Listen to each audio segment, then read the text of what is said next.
1918, just after my first child was born, the Commonwealth Games were held in Jamaica. World records were broken. Now 48 years later, my grandson is here, 18 years old.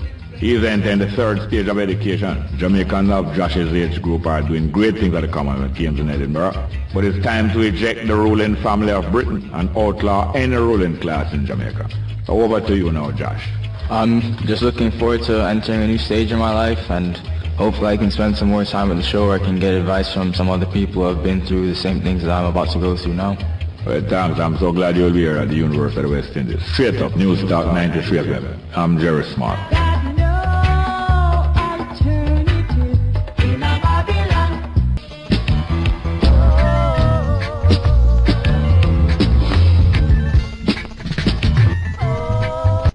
Push me around like I'm just a clown.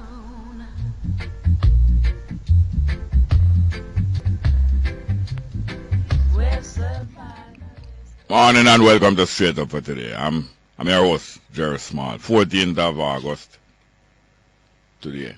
14th August. This is the week of the birthday celebration of Marcus Garvey. Also of the Crown Prince in Ethiopia, Zara Yacob. No feel no way Zara Yacob when me refer to him, I not say Prince Zara Yacob. Sometimes I will say Prince Zara Yacob.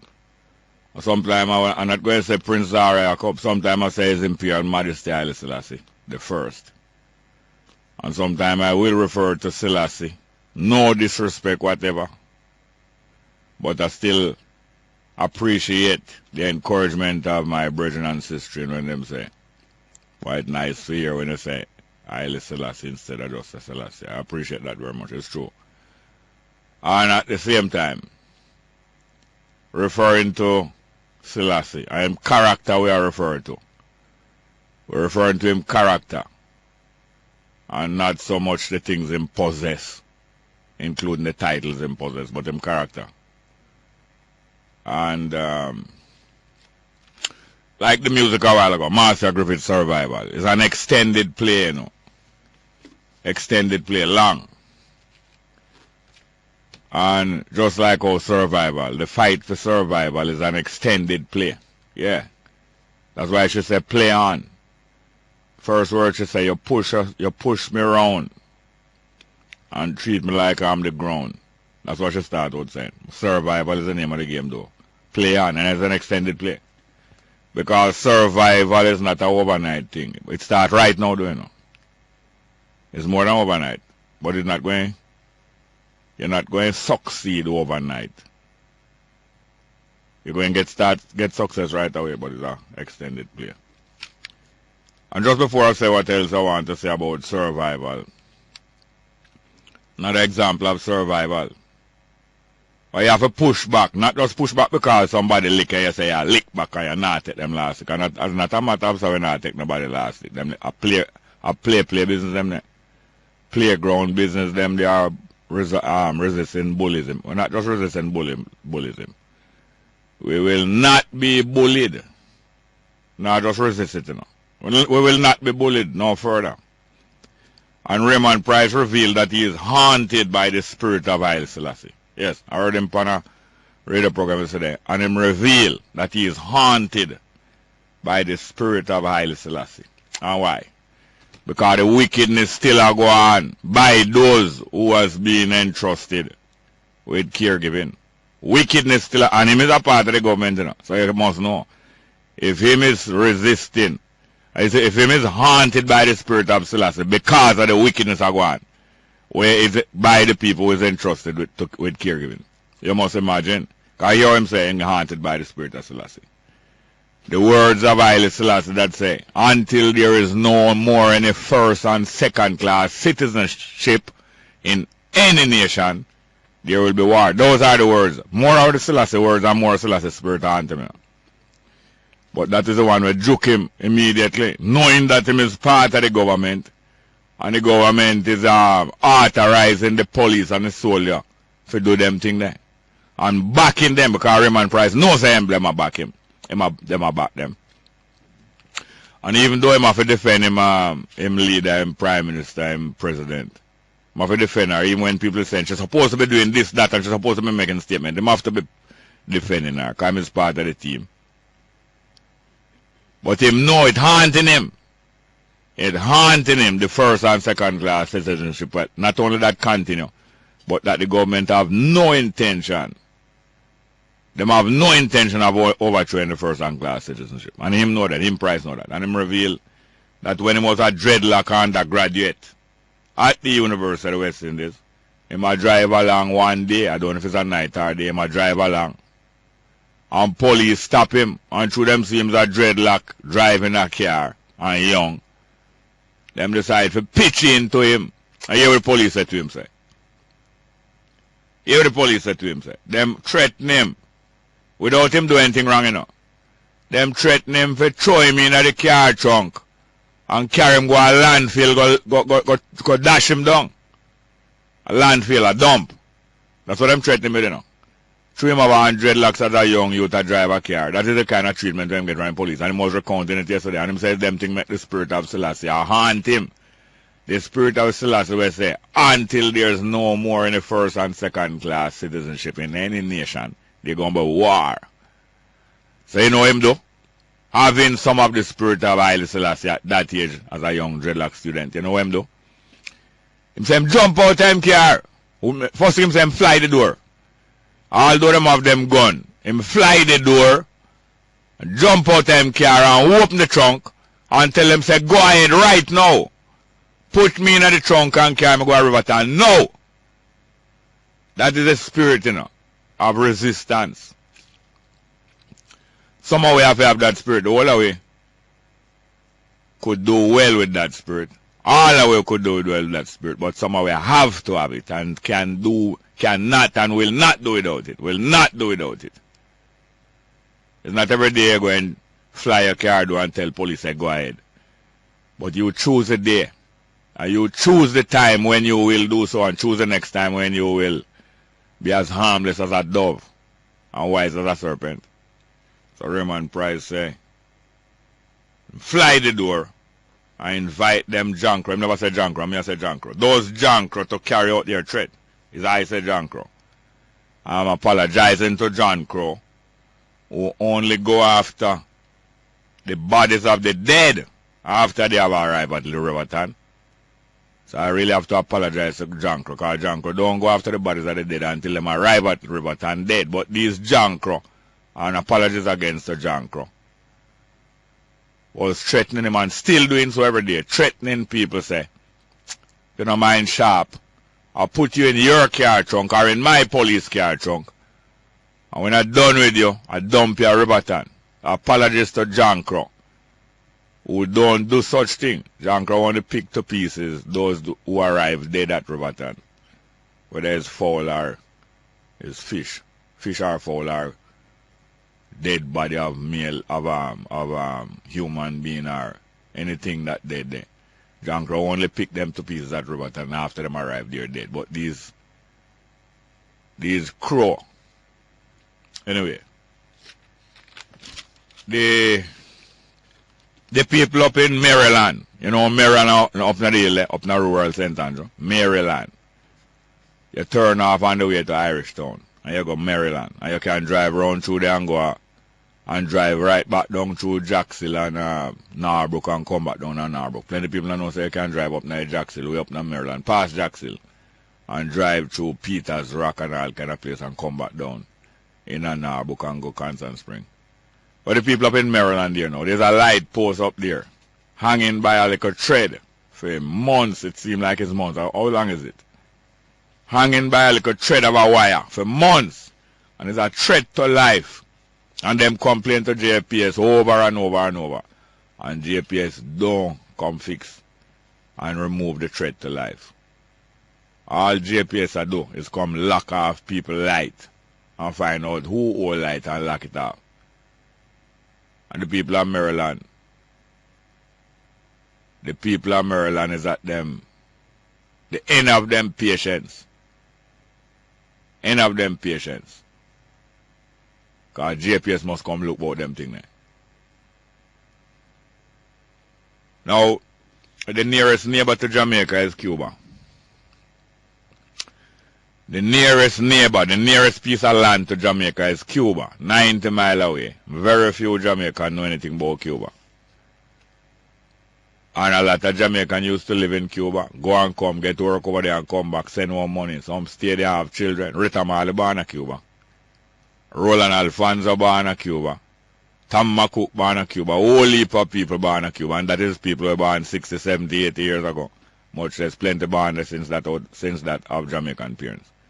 But the nearest neighbor to Cuba, it is unthinkable for a motorist in Cuba, a driver of a car or a bus or a truck. It is unthinkable for a motorist in Cuba to behave like us in Jamaica. The wicked driving we do in Jamaica. You can't do it in Cuba, you know. You can't drive them nasty way at Cuba like how you drive at Jamaica and a boss off. You drive nasty way and a boss off. In a Cuba, you couldn't drive that way. You end up in prison. The first thing is in Cuba, people take care of them vehicle. Whether it's their own or not, people take care of vehicle. So you'll have all some vehicles 50, 60, 70 years old in Cuba. And you don't see a dent on it because the people in Cuba is not into car accident or motor vehicle accident, you know. Them take care of old car and keep them new. All when the car are 60, 70 year old and everything burn out tight. They make back all starter feet we can fit it, and make back all rim feet we can fit it, make back all old tire, some size tire we no wear again in the West. And make sure those cars keep going because America and other countries try to lock off and block off Cuba. That them can't get no new equipment. So them will die. And Cuba decide what? We're going to make these things about the little car and little bicycle. We're not going to mash them up. We're going to keep them going. So you have new car in Cuba, you have middle-aged car, you have some old car in Cuba, Chris same way. Because people not crash and lick up car in Cuba, they can't afford to do that. They are disciplined, so they save money by taking care of human being first, and then taking care of possession properly, so that possession serve human being. Possession for serve human being, you know. But some people have possession want to go and like say, them and them possession higher than other human being. Now in Cuba, the leadership of Cuba help to teach people that it's not no possession or richness that is the highest emblem of humanity. It's the care of one another and even the care of your equipment. So now in Cuba it is unthinkable for any motorist to behave like how we behave on the road out there. You couldn't, and if you try it you get locked up and you get confined and your license take away, you can't drive again. You can't drive again with the nasty driving where you are boss off with. You are boss off with the nasty driving in Jamaica. And boss off how you run through pedestrian crossing and people have to wait when you come through. You are boss off with that. You can't do that at Cuba. The people of Cuba are better off than the people of Jamaica. I not subscribe to communism. But communism is an improvement over slavery. Yeah. And it is unthinkable for government and political leaders in Cuba to behave like how government and political leaders in Jamaica behave. Unthinkable. The things what them do every day and the way how them look after themselves is unthinkable for a Cuban politician or a government leader. It is unthinkable for Fidel Castro to be buying a new vehicle and 3 years after him buy a new vehicle through the government, him buy it from the government and own him, buy a next one. And not driving it as government vehicle. Meanwhile, him take with it the first one and have him yard as a own vehicle. It's unthinkable. It's unthinkable for political leaders in Cuba behave with the cravenness and the disrespect where these guys and girls are show every day. Every day. You know why? The Cuban people carry out a fight for independence. The Cuban people better have than we know. The Cuban people, the health care that take place in Cuba, it's unthinkable for them to be treating baby mother in them line in hospital, them maternity hospital. It's unthinkable for Cuban doctors and nurses to treat people in them hospital the way how them people are treat people. It's unthinkable for them Minister of National Security to go to the fireman them in Cuba and tell them say, don't deal with the citizens, because citizens not like you. I'm just make it continue the same way. Instead of him go down there and say, you and citizens must get together. Him tell them, say, don't deal with citizens, because them not like you already. I'm going to make it stay the same way. It's unthinkable for a Cuban security minister to do that. Him couldn't lead the army of Cuba. People like that couldn't lead the revolution. People like Bunting couldn't lead the revolution of Cuba when the people of Cuba free. So the people in Cuba carry out a fight of independence, and afterward them carry out a revolution. Because after them independence, you know, strong guys and big guys and people with money and land take over back and become worse than the Spanish colonial government where Cuba did under one time. And the people in Cuba them carry out a revolution in return for the foreign and local slavery. You want to bring slavery upon we? Well, we return the thanks by a revolution. The people of Cuba return thanks by a revolution and we throw them wicked nastiness there and build themselves into an army and a government and a service and a community. And the people of Cuba better have than the people of Jamaica. Now, Cuba is not heaven, you know. And communism is not the kingdom of God. Don't believe me, I said that communism is the kingdom of God. Cuba is not heaven, and communism is not the kingdom of God. But compare the people of Cuba with we. How we are driving nasty a Jamaica politician and rule you, and police are kill you off, and I tell lie for you a certain kind of way. Even though the black people in Cuba, the Africans in Cuba, still not getting the proper free equality like what they're supposed to get, you know. But at least them are advancing. They are advancing little by little. And at a certain stage in Jamaica, between 1969 and call it 79, about 10 years, there was an attempt to carry out some improvement in Jamaica like what going on in Cuba, you know. Michael Manley was one of the leaders of that attempt. And him reached pathway. You have to give him credit for what him do. Although you know him did have a ego. Everybody have ego. But you have to get it under control. Although him have a ego and him like praise and him like them kind of thing. And him never carried through no revolution in Jamaica. But give him credit for the distance where him go. Because it's not everybody can go the distance in it. Not everybody have the full amount of courage. Look for the courage of Raymond Price show and him a little youth there. And police stop him. Him fly the door and open the trunk and say, alright, put me in there and carry me go to Riverton. That kind of courage, you know, is short in Jamaica, even amongst my brethren. The courage is short. The women, them have more courage. But we can improve it. Short. You admire Marcus Garvey. You admire Haile Selassie. And you don't want to demonstrate the courage of them man they have. How free are you going to be? So Michael Manley, yes, him show a degree of courage. And it must be recognized that he never have the complete courage. And him team was not the revolutionist that the people need, and them go pathway. Give them credit for that. But them was not the revolutionary. Them was not like Fidel Castro and the Cuban people, and like Marcus Garvey and all those other people. Stand up, and that is what you have to do if you're going to enjoy full freedom. And survival is the name of the game, and it's an extended play. It's a long playing record. Let's go for a break, straight up. We'll go for a break, straight up.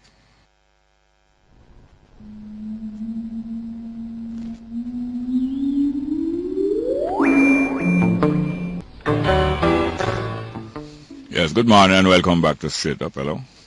Morning, Jerry. What going on, sir? Yeah, you know.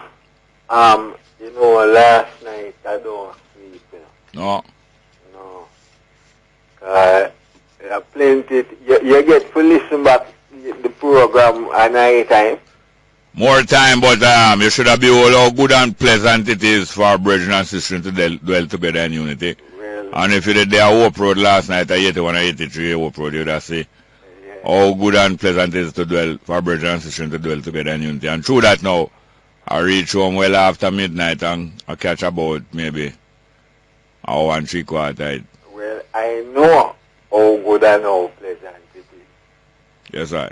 But from my day, everybody should know. Enough things you say, you know. Yeah. And you talk about how we must take care of one another and all of these things. I have no alternative in a Babylon. In a Babylon. Yes. Yesterday morning, Fresh Start. Yes, sir. Was a great program. Yes. Because them talk to some highly professional ladies. Yeah. Yeah, man. One was a One is a soon-to-be professor. Yeah. And the other two are two students who are pursue them PhD. Yeah. And then the second part now was about financing tertiary education. Yeah. And it have my mind working, you know. Yeah. I know what we can do it. The height that great man and woman reach and kept. It was not taken by sudden flight, but while them companions slept, them was tiling upwards through the night with them mind.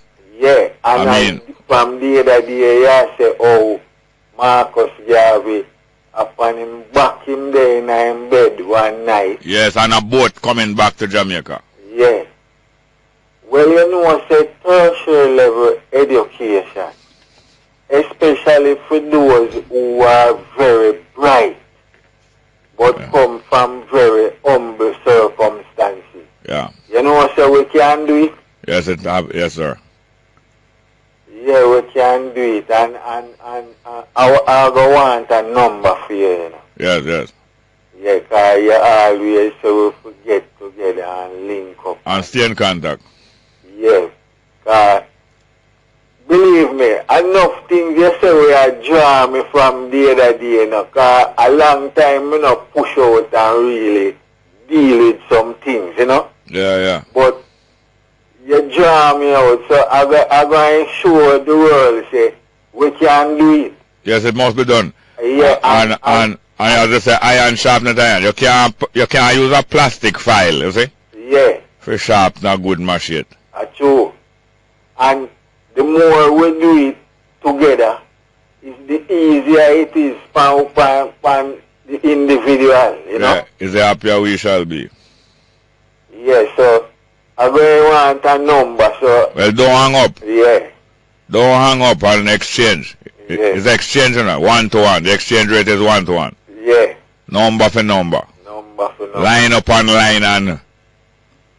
Yeah, man. Precept upon precept. I want to tell you today, I listen to Cliff Hughes program and him talk about a girl.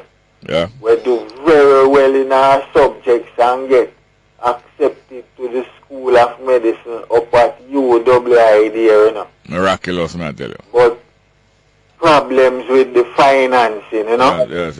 Well, we're going to do it. Yeah. Crowdfunding and otherwise. All right. Well, all right. Now holding on. Yes, sir. Thank you very much. Please take him number for me and give him one in exchange, or two. Give him one or two in exchange, please.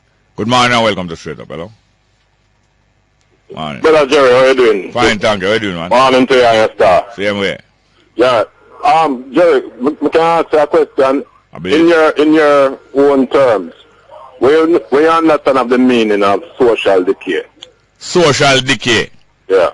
Well, social mean people associating together, or even animal associating together.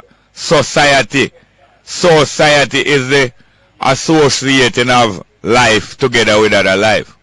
So that is a binding, that is a glue. It's a social society and association is building. So the opposite of building up is decaying down.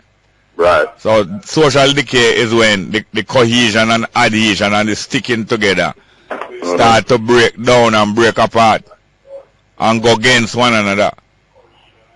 Because the reason why I say it to you, Jerry, is that based upon observations for a number of years now, not just now. Yeah. You know, we can't just talk, as I say, we have to do action. But over study a number of years now, we realize that is what really happening in this society. Yes. Because even with the same incident, we might be repeating the subject over and over, but even with the same incident now, with the guy where get beat up to death in the jail. Yeah. Beaten to a pulp. Yeah. The man go to hospital, you know. And me and you know the culture of hospitals. Worse, the police bring them in. Yeah.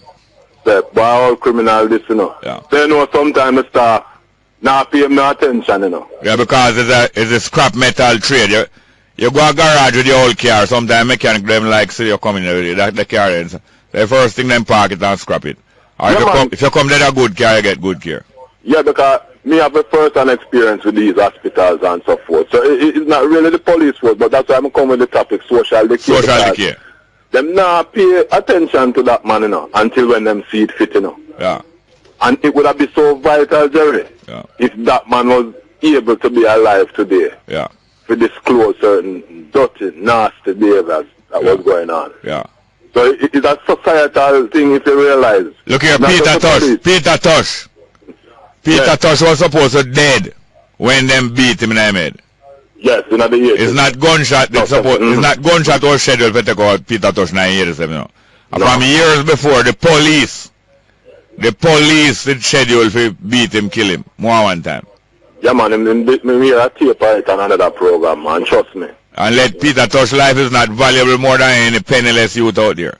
And before I go there, quickly. Yeah. This guy with them killed in 2009, Kentucky kid. Yes, sir. Yes, sir. I never knew him so smart, Jerry. The man have all camera, the man have all tape. The man him go to Jamaica and do justice. The first thing he do, make other people know.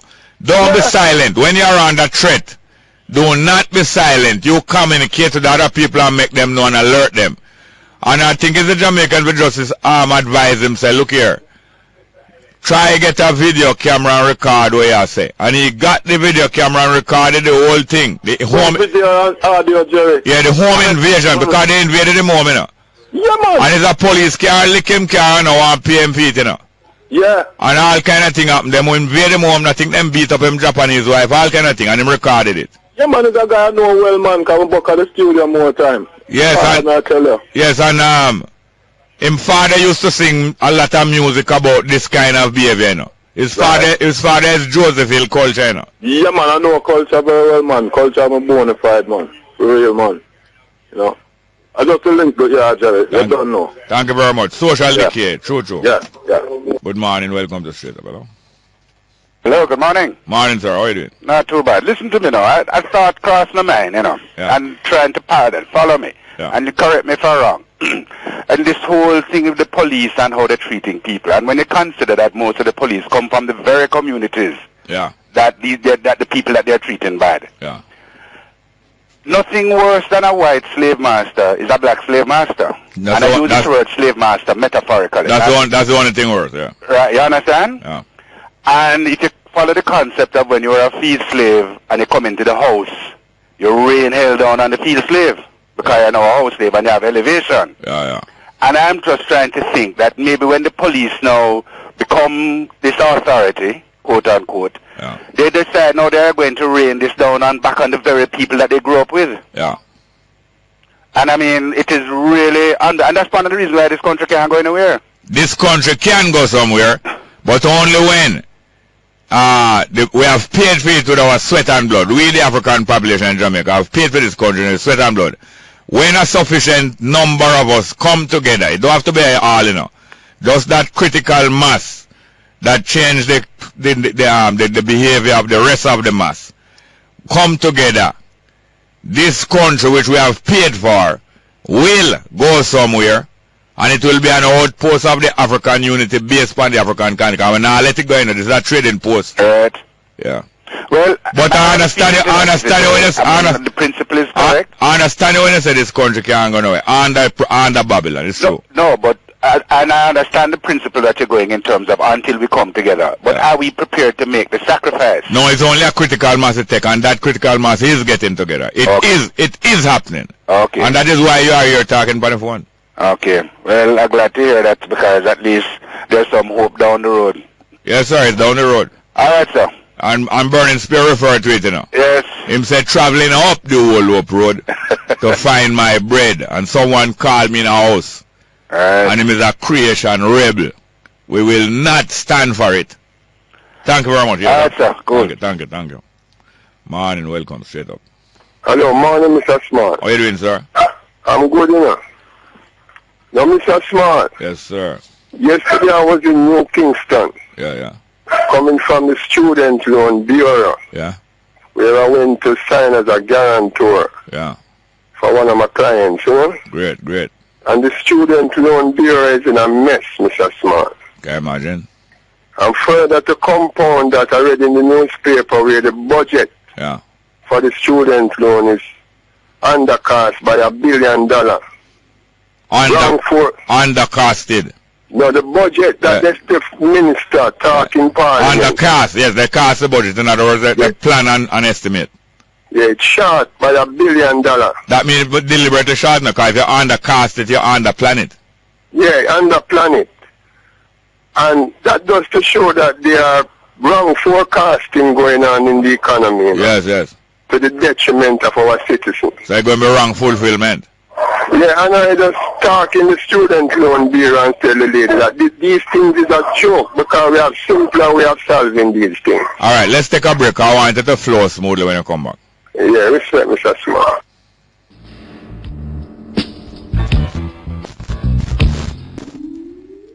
Welcome back to Straight Up. Hello, you there, sir? Yes, let me just say this before we go back.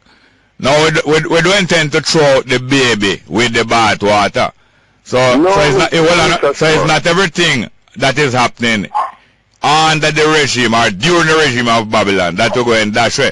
Because a revolving loan where we help you and then you help the rest and go around is a systemic kind of a thing that can be used.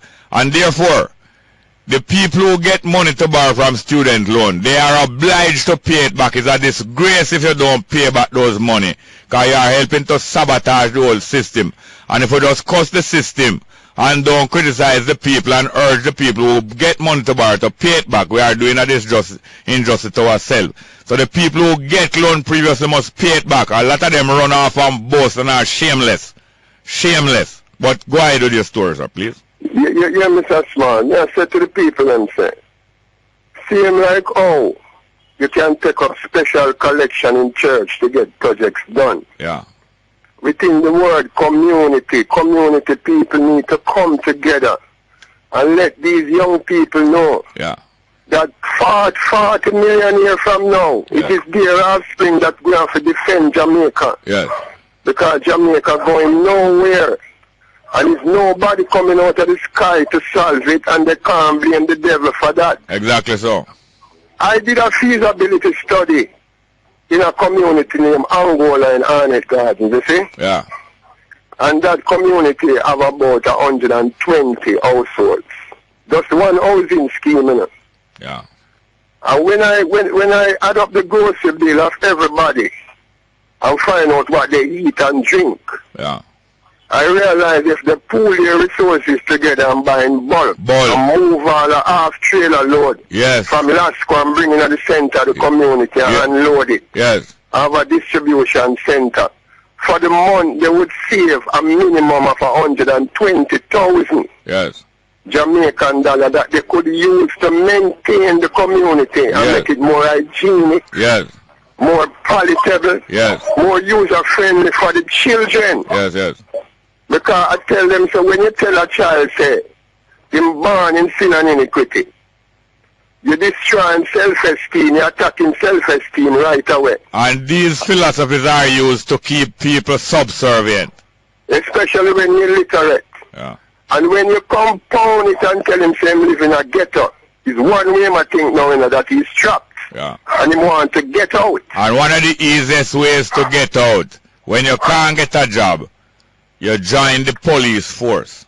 Yes, sir. Or you go and extort people. Now, if you join the police force and you are determined to do good, you are a good element. But if you join the police force in order to escape poverty, you're not likely to do a good job. If it's just escape poverty, you join the police force, you're not likely to do a good job. And you're likely to be hostile to poor people. Since it's escape, you know. But Mr. Smart. Yeah. If we come together as a critical mass, we can eliminate poverty among us, you know, because not money is the problem. You know. Exactly. If it was money, they would print more money. Yeah, hear me now. Let us leave them out the day. This is the day. Let us leave them out of the equation. As you say, in the midst of hardship, even in the midst of prison, if a certain number of prisoners get together, they can create and will create a critical mass that will raise the quality of life of them, though them be in prison. That is a fact. Thank you very much, sir. I really have to go. But hear this now. Are you there? He is there. I was going to give him 2 more minutes. But anyway, it's true. The fact is this, that no matter where you are, even in prison, if enough prisoners, just that critical mass of prisoners, not even half, you know, because the critical mass that change things is usually less than half of the people that are affected. And if you get together in prison and unite in prison, the quality of your life in prison going to be better than the rest of prisoners. It's not money is the solution to everything. Matter of fact, money by itself is not a solvent. A solvent is something that dissolve other things. Money by itself not dissolve nothing. And soap by itself don't do nothing. Soap by itself sit down in a soap dish. That's what soap do. Is people, is life have to rub soap along with a liquid and get a solution that loosen up things. And even if you get the solution, you have to rub the things and rub the cloth and get fluid that go through it and go on to get things clean. And when you're done do all that, try no wash away. Try not dash away and not even the soap cloth to the bath water, much as the baby. People are wash baby when it's done, them so happy how them are wash. Them just happy and just dash everything and baby gone too. Not even the dishcloth supposed to dash with the dishwater. You dash with dishwater when you dash. You dash with dishcloth when you dash with dishwater, or you save the dishcloth to use again. Well, a baby not supposed to dash with the bath water neither. And money by itself is not a solvent and not a solution. Good morning. Welcome to Straight Up. Hello. Yes, Mr. Small. Welcome, morning, sir. Yes, sir. Thing all right. Most thing all right. Yes, sir. The gentleman was talking about its feasibility study, sir. Yeah. And he mentioned the word ghetto. Yeah. We can learn a lot from the Jews. That's what if we don't want to learn anything from ourselves. From the Jews, yes. If we don't, yeah, because the European were this them big time long before it's the time, you know. The European used to diss the Jew long before. Not all European, not some European countries to take in sympathy and take them in when they put them on the boat. And yes, but as you say, a lot of European elements used to diss the Jew them long before Hitler. Hitler is not the first. Yeah, man, big time. Hitler is not the first European who diss and hurt the Jews. Long before that. So we're not condemn Mugabe, we're not condone Mugabe still, you know, when people are bad about Mugabe this or Mugabe that. Mugabe would take away the land, but some of the Europeans used to take away all the clothes, the Europeans used to make them come out of their place with, you know. Yeah. And put them on the ship. Yeah. Italy taking some of that anyway, they still are the same. So the gentleman is right, sir. Are you right? You're right. I take some good medication this morning before you come on here. I know medication and education. I'm going to take it long time. I know this morning I take it. Okay, sir. But anyway, you take care. Yes, we take the medication just to go out for fluid, just to carry down the education in the belly. Thank you very much, sir. Good morning. Welcome to Straight Up. Hello.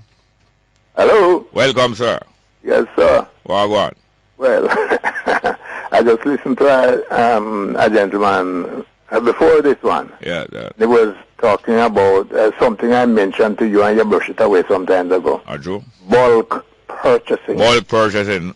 Bulk purchasing. Of course. It can work down. You can save 50%. Yes. Listen now, I'm going to show you how. Yeah, you do a whole heap of things, but you didn't do any bookkeeping. It looked like. Bookkeeping, yeah, I do bookkeeping, man. Well, you should have known that then. Yeah, but when you buy in bulk, you can. Well, there's a lot of things. You can get the things above at least 50% by cheaper. Buying, and you have one distributor. Yeah. Let me show you what you say. If you buy cash, you get a cash discount. Yes. A big cash discount. If you 3 months, you pay a little extra. Yes. But it suits you to buy cash. Yeah. And if you have your own vehicle to the carriage, to pick it up, yeah. Yes. You save the carriage fee. Yes. And you save a whole heap of discount. You have a whole heap of discount. You can get about 5-6 discounts going. Yeah. And when you work it out, and you have bulk items again, you get discount and buying by bulk. Yes. So when you do work out 1-to-1, what it would cost you, if it would cost you $1.50, when you work out, it can come down to 70 cents, or if not lower. But you see, and you get you can employ more people in the distribution section. Of course. You give the community in a whole will be benefited. That is how the Christian church used to run, you know. Yes. Them gather up everything together. Yes. And them share, but everybody work. Another share and come and push out here and get things. Everybody work, everybody bring in. To do something. And you prepare. And you protect one another physically. Yes. No one can broke anyone out the house. As you broke one away house, everybody get the signal and we swarm down upon the house before you come out there. This is why, I know it's not really curse, but it's that we have bad mind. We don't have that zeal. You have bad mind? Hold on, you have bad mind? No, me I tell you, me not me, you say we have bad mind? Me I tell you, our race them, because... Our race have bad mind? No way. No, well, I don't know, because why is it, I'm going to ask you the question, why is it that the Chinese come... Well, I can tell you, we're done. I can tell you. Make I tell you, well, the Chinese left China freely and take a boat and come here. And plan from over China, say I'm coming here for come out and make some money. The Indian left India freely and make travel arrangement to come here and say we're going to make some money hand over fist. So what happened? Why we did not come here freely. We were stuck up at gunpoint and stuff in a boat and carried to Barnett Street and then distributed. And no, do not try to... What? We only read about that. Listen, man, a joke you make. Listen, now. No disrespect, sir. We're going to go to our next caller. Just meditate upon these things, please, sir. With all respect. Man, now welcome to Straight Up. We never come here freely in a Chinese time yard and plan to come here.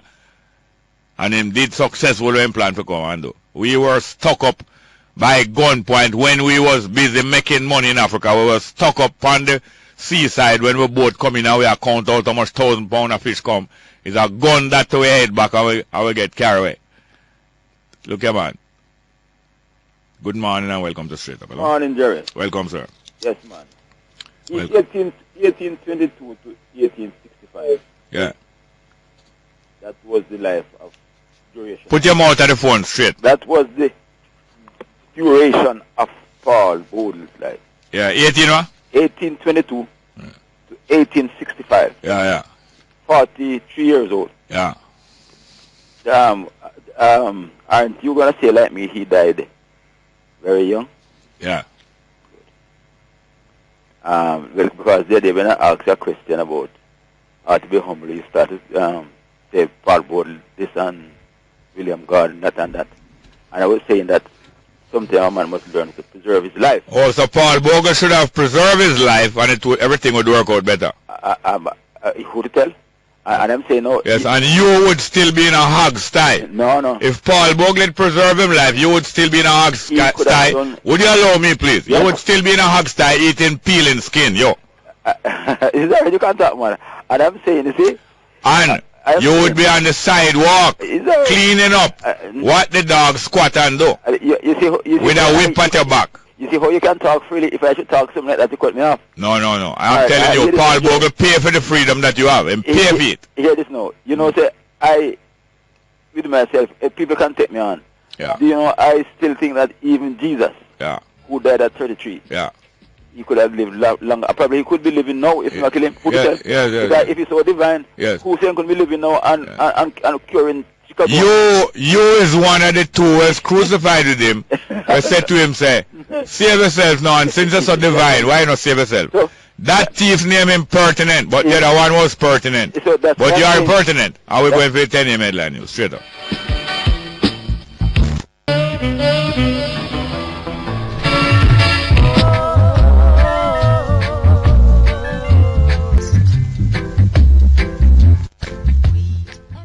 So you can do what you want to do, because I know we can stand the test. You hear what Master Griffith said? And it's true. Survival. Survival in the name of the game. And we're going to have some wonderful guests a little from this garnet. Going to have When I Wish Come True. When I Wish Come True. Survival and some great guests and guests on spell, you know. We have our call here. Good morning. Welcome to Straight Up. Hello. Jerry. Yes, sir. Welcome. You may say a while ago, survival. Yes, sir. What a word, eh? Yes, great. You see me at that word, though? Yeah. Must learn to survive. At all costs. Not at all costs, but learn to survive. At all costs. We must have profit. At all costs. Hear this now. Well, hear this now. Survive, man. You are recommending that if Paul Bogle was wiser, he would have lived longer. Yes. Well, allow me, man. You're also recommending that if the Christ named Jesus did wiser, yes, he would have lived longer, and you would still be in the hog sty eating peeling skin. That's what you say. Not because you say I'll be in peeling skin, where I'll be eating it. That's the talk you attack. You know what I mean? No, I want you now, Jerry. I'll finish up now. Hello? Go ahead, man. Yes, I'm finished up this argument now. No, please pray for me, if you can. It's hard to be humble. Because according to Jesus said, sometimes you have to turn the other cheek. If a man lick you, you have to turn that cheek to survive, because mark you're not going to turn up, make him lick you again and lick you, kill you, And it also said, he that fights and run shall live to fight another day. And you know that. You understand me? Everybody know that. You understand me? So we're not going to dead hero. You can't dead hero these days. Sometimes you have to learn to follow his spit. Because I was listening to you, I listened to you all a while, and I heard you talking how certain animals behave when they are together like in a pack. And when the police then their station animals, I feel them pack that, I feel them yard that, one policeman tell me one time, say, the station I feel them grung, the road within the pan, I feel them grung that. You understand me? I think tell me, Hello. How you want? Hello, here it is now. A coward die 1,000 times before they're dead. You should know. Of course we know. Alright. Of course we know. Well, anyway, we cannot afford for this program. Right. We cannot afford for this program to be discouraging people, and I have to limit your call. All right, Derry. All right, no problem. But call again anytime you clear. When you clear up that all right. When you clear up that situation, Nick. I have to be humble, Jerry. We can't afford for people to demoralize our people, and discourage them. Not going to do it. Not here for that. Not even dear pastor, I think would allow you for discourage people. Good morning, welcome to Straight Up, hello. Morning and welcome. Good morning. Morning. A revolutionary thinker, fully in action yet, said that in a presentation, said that the speech should be known as the people's speech. Now, you talk about him this morning. Now, there needs to be a revolutionary thinking in terms of the development and training of the police. All of the books them over Twickenham Park. They must go in, throw a bun them. All of the books them over Twickenham Park. We are training the police. Replace them library with, in them library must be books of Marcus, Walter Rodney, Norman Manley, Michael Manley, Professor Lewis, you name them. But you the name Steve Biko, I write what I like. Books like those. They must put them book there. Political science books. Who must put those books? The state must put them books. Which state? The state is not a person. The state is not a person. The state cannot put anything. Who must do it? The state is human being. No, the state is not human being. The state is not human being. The state is an apparatus. Who must do it? The people, the government. Who in the government must do it? Who in the government must do it? The policeman. No, who in the government? The police force. Who in the government must make? Who in the government must make these changes? You want me to Peter Bunty? I don't tell you to. I don't tell you. You're not. Hold on. Hear this now. If you're not going to allow an exchange in ideas and conversation between me and you, not me alone, so you're still not going to allow it. I'm going to give you one more chance to allow me to talk and you answer my question. Then you can't make me finish first. Oh, you say you're determined, say, here. We're supposed to be on the way to come into some agreement, All right, well, hear this now. The state is not people. The state is an apparatus, like a fire truck. The fire truck cannot drive itself to the fire. Who must do these things? Who must change up the train at the police training school and change the books, and who must do it? As I said before, the police officers in charge of the training program can do that. You talk about can. Look here, you betray yourself because revolutionaries do not tell who can do things. You're still not going to love me. You're still not going to love me. You're still not going to love me. Go on. You have no discipline. You are not a soldier. But you are a soldier. But you can become a soldier instantly if you want right now. We're going to give you one more chance. Yes, soldier more than you. Because you have a against Peter Bundy. All right. Look here. I have to go to another call. Another call. Or text message. She have an idea, you know, but you're not ready for march in line with other people. Good morning and welcome to Straight Up. Hello? Greetings, Bongo. Welcome, sir. Wow, this sound like racy? Yes, Rastafari. Yeah? What go on? No, I love the trend of the whole program so far. Yeah. We want to know how we're going to unite the people. Well, we have the greatest philosopher in the world that was born here, Marcus Mosiah Garvey.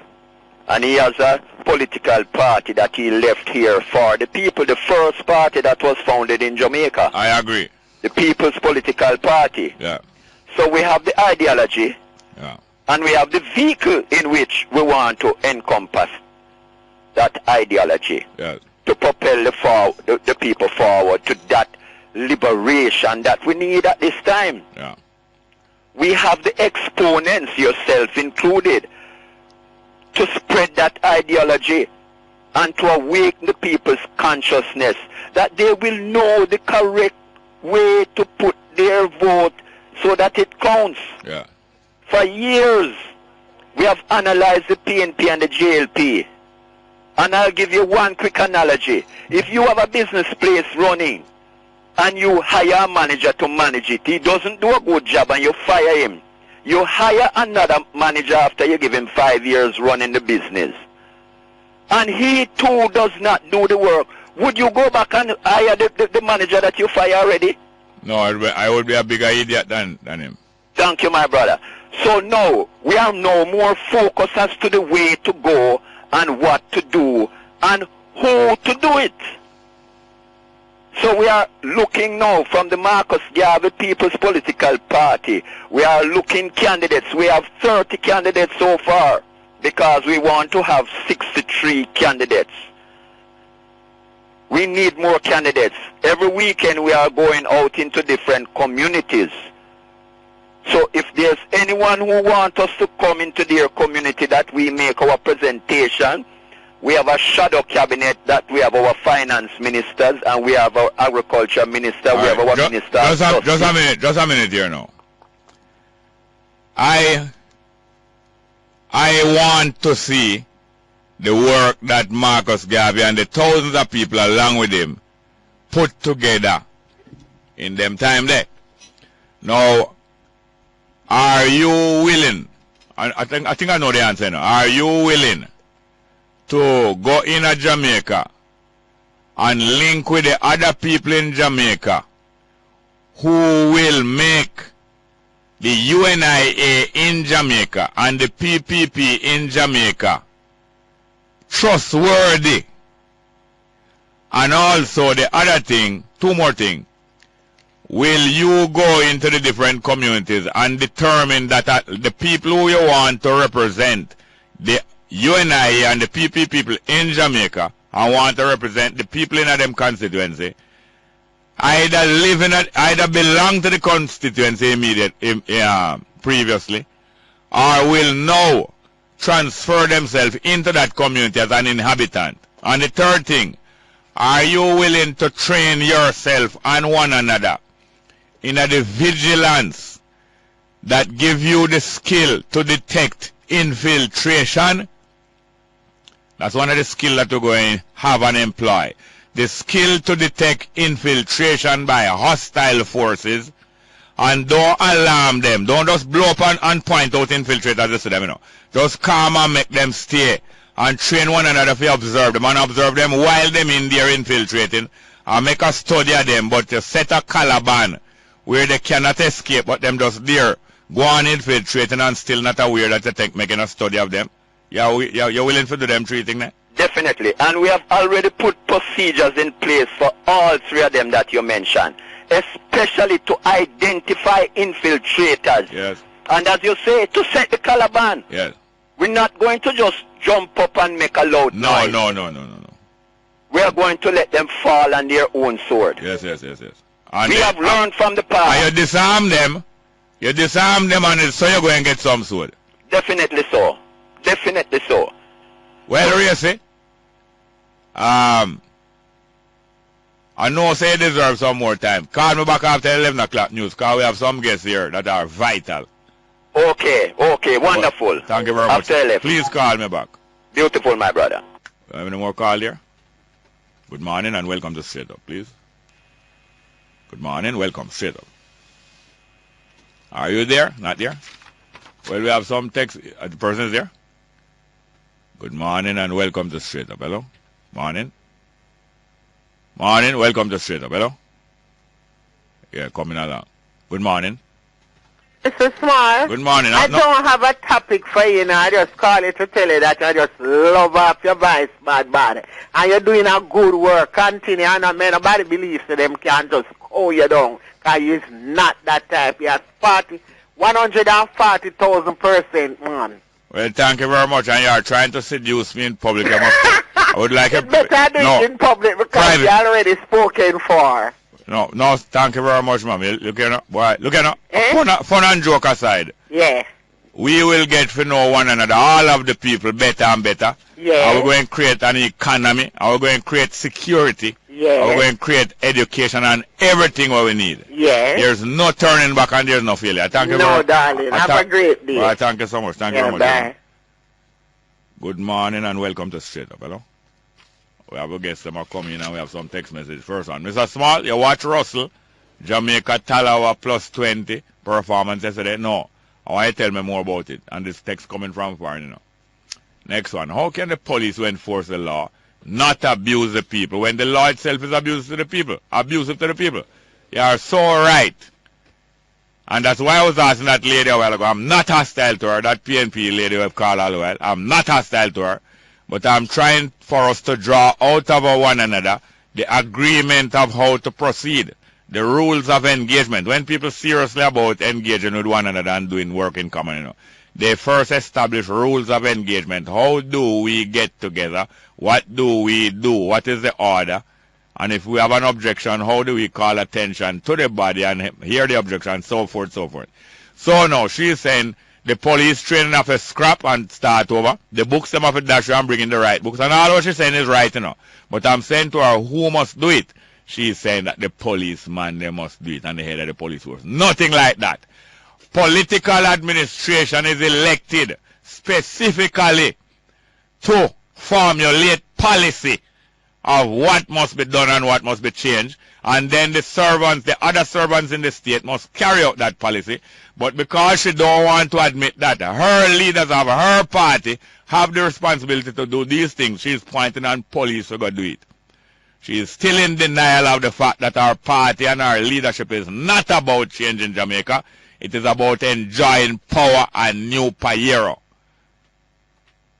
I'm not hostile to her, but she don't ready to admit and looking at the mirror and call to our president and say, President, you have work to do, and stop going like say you are some kind of nobility over Jamaica. But hear me now. I have some guests in the studio. The first one is a lady I know before. She is Miss Nicosia. Or Nicosia Shakes. Miss Nicosia Shakes. And I know her from the Institute of Jamaica, the Liberty Hall, and many other projects that she has helped to be she's a midwife of them. She's one of the midwives of them.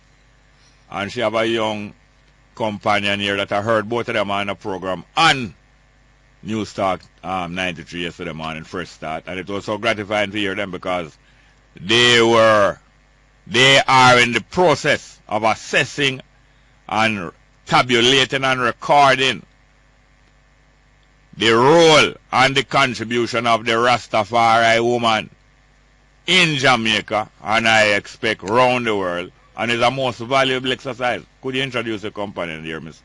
I mean, it's a companion. I don't mean like, say, life companion. We are all one another companion. Because we, while our companion slept, was tiling upwards through the night. And that was a little, memory gem about how the heights that great man and woman reach, and after them reach them heights, them kept those heights. Them never reach them heights and then drop back down, you know. Heights that great man and woman reached and kept was not attained by no sudden flight. But we, while our companions, our fellows, somehow we are asleep. And it's how it's supposed to go, you know. Meanwhile, we are work, some are asleep. And then when we don't work, them wake up and come on the shift. So when we say we while our companions slept or talent through the night, we're not criticizing the companion who slept, you know. We're giving them a break. And it's them going to give we a break when we get tired. And it's them going to wake up and take the next shift. So it's not no matter of no criticism. What your companion name is, lady? Shamara Alasan. I tell you. Sorry, Shamara. She's a PhD student in the Department of Africana Studies at Brown University, where I am also studying as a PhD candidate. Yes. Now, I heard you on the program yesterday, man. I have spoken with you already upon my program. Miss young lady, Miss Hassan. Can you tell me more? Were you born in Jamaica? No, I wasn't born in Jamaica. I was actually born in California, but my mother was born in Jamaica, and my father was born in Trinidad and Tobago. No, the prophet when named Jesus is not only a prophet of the Jewish family and of the Christian family, he's also a prophet in the Islamic faith.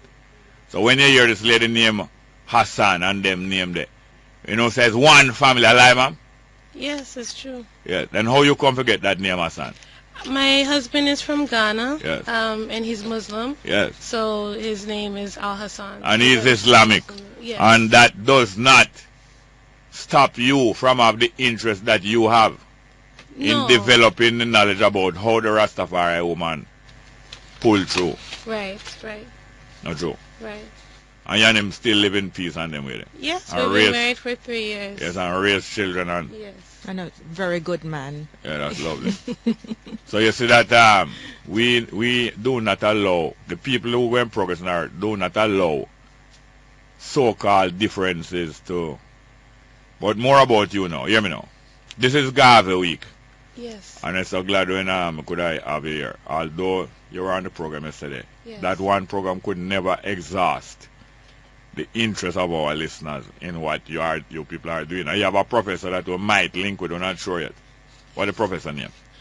Professor Keisha Perry. She's associate professor at Brown University in the Africana Studies Department. And Brown University is in what state? Rhode Island. Rhode Island. That is New England. That's in New England, yes. New England. And why them did call that part of America New England? Because when the 13 colonies were first created in the United States of America, those were the first 13 states that were a part of the colonies. Yeah, the English, the England people, yes, right. Them come over America and capture the land from the people who was there before. Exactly. Take it away and say this is not no Sioux or Mohawk country. This is England now. This is New England. Them capture from the people who was there, turn it in a New England. Right. And then them the colony. Afterward, the colony resent being slave. White people, you know, resent being slave and say we are not slave and we're going to be free. So the freedom of America start right there. So.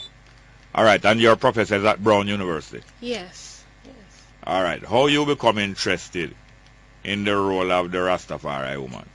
Yes, well, I actually started my project back in 2006, and I was originally interested in Rastafari women because my mother is Rastafari, and I was raised as Rastafari. Both my parents are Rastafari. And when I came to Jamaica, that was one of the first times that I was able to engage with the Rastafari community. So I became interested in learning about mothers and daughters within Rastafari. What Rastafari women think about motherhood, and then how they transmit the knowledge and information about Rastafari to their children. And from speaking with sistering in the community here in Jamaica, I was able to have the chance to go to Ghana, where I was able to continue the project. But what I realized when I went to Ghana was the sistering didn't necessarily want to talk about family. They wanted to talk about issues that they were facing within their community with certain brethren in the community who were not allowing them to have their voice, not allowing them to speak up and participate equally in organizations. So my project kind of transformed to focus on some of those issues. So how it really started is that your mother is a Rastafari woman who reproduced your father. Well, yeah, she reproduced her father, you know, and herself. So what the mothers do, they reproduce them mate and themselves, and you come. Some come male and some come female. So you come from first-hand knowledge that your mother is one of the women long before you. Yes. And then now it is the Rastafari woman and how they move together. Yes. That make the community survive and grow and prosper. Not by themselves, you know, but together. And then now Miss Nicosia Shakes now. When we come back from the break, we're going to hear some more from them. And we'll not forget the professor night, you know. Let's go for a break, straight up.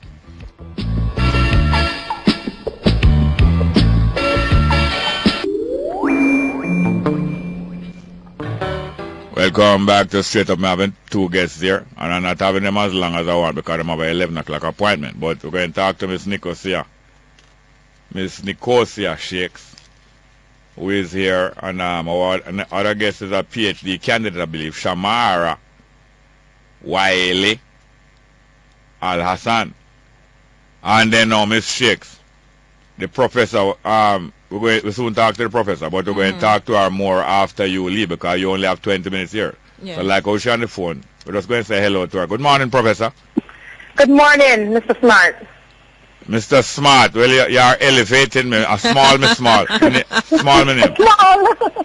Yes, ma'am. And you're at Brown University. Yes, sir. And you're a professor of what? I'm a professor of Africana Studies. That's lovely, but you sound like a Jamaican.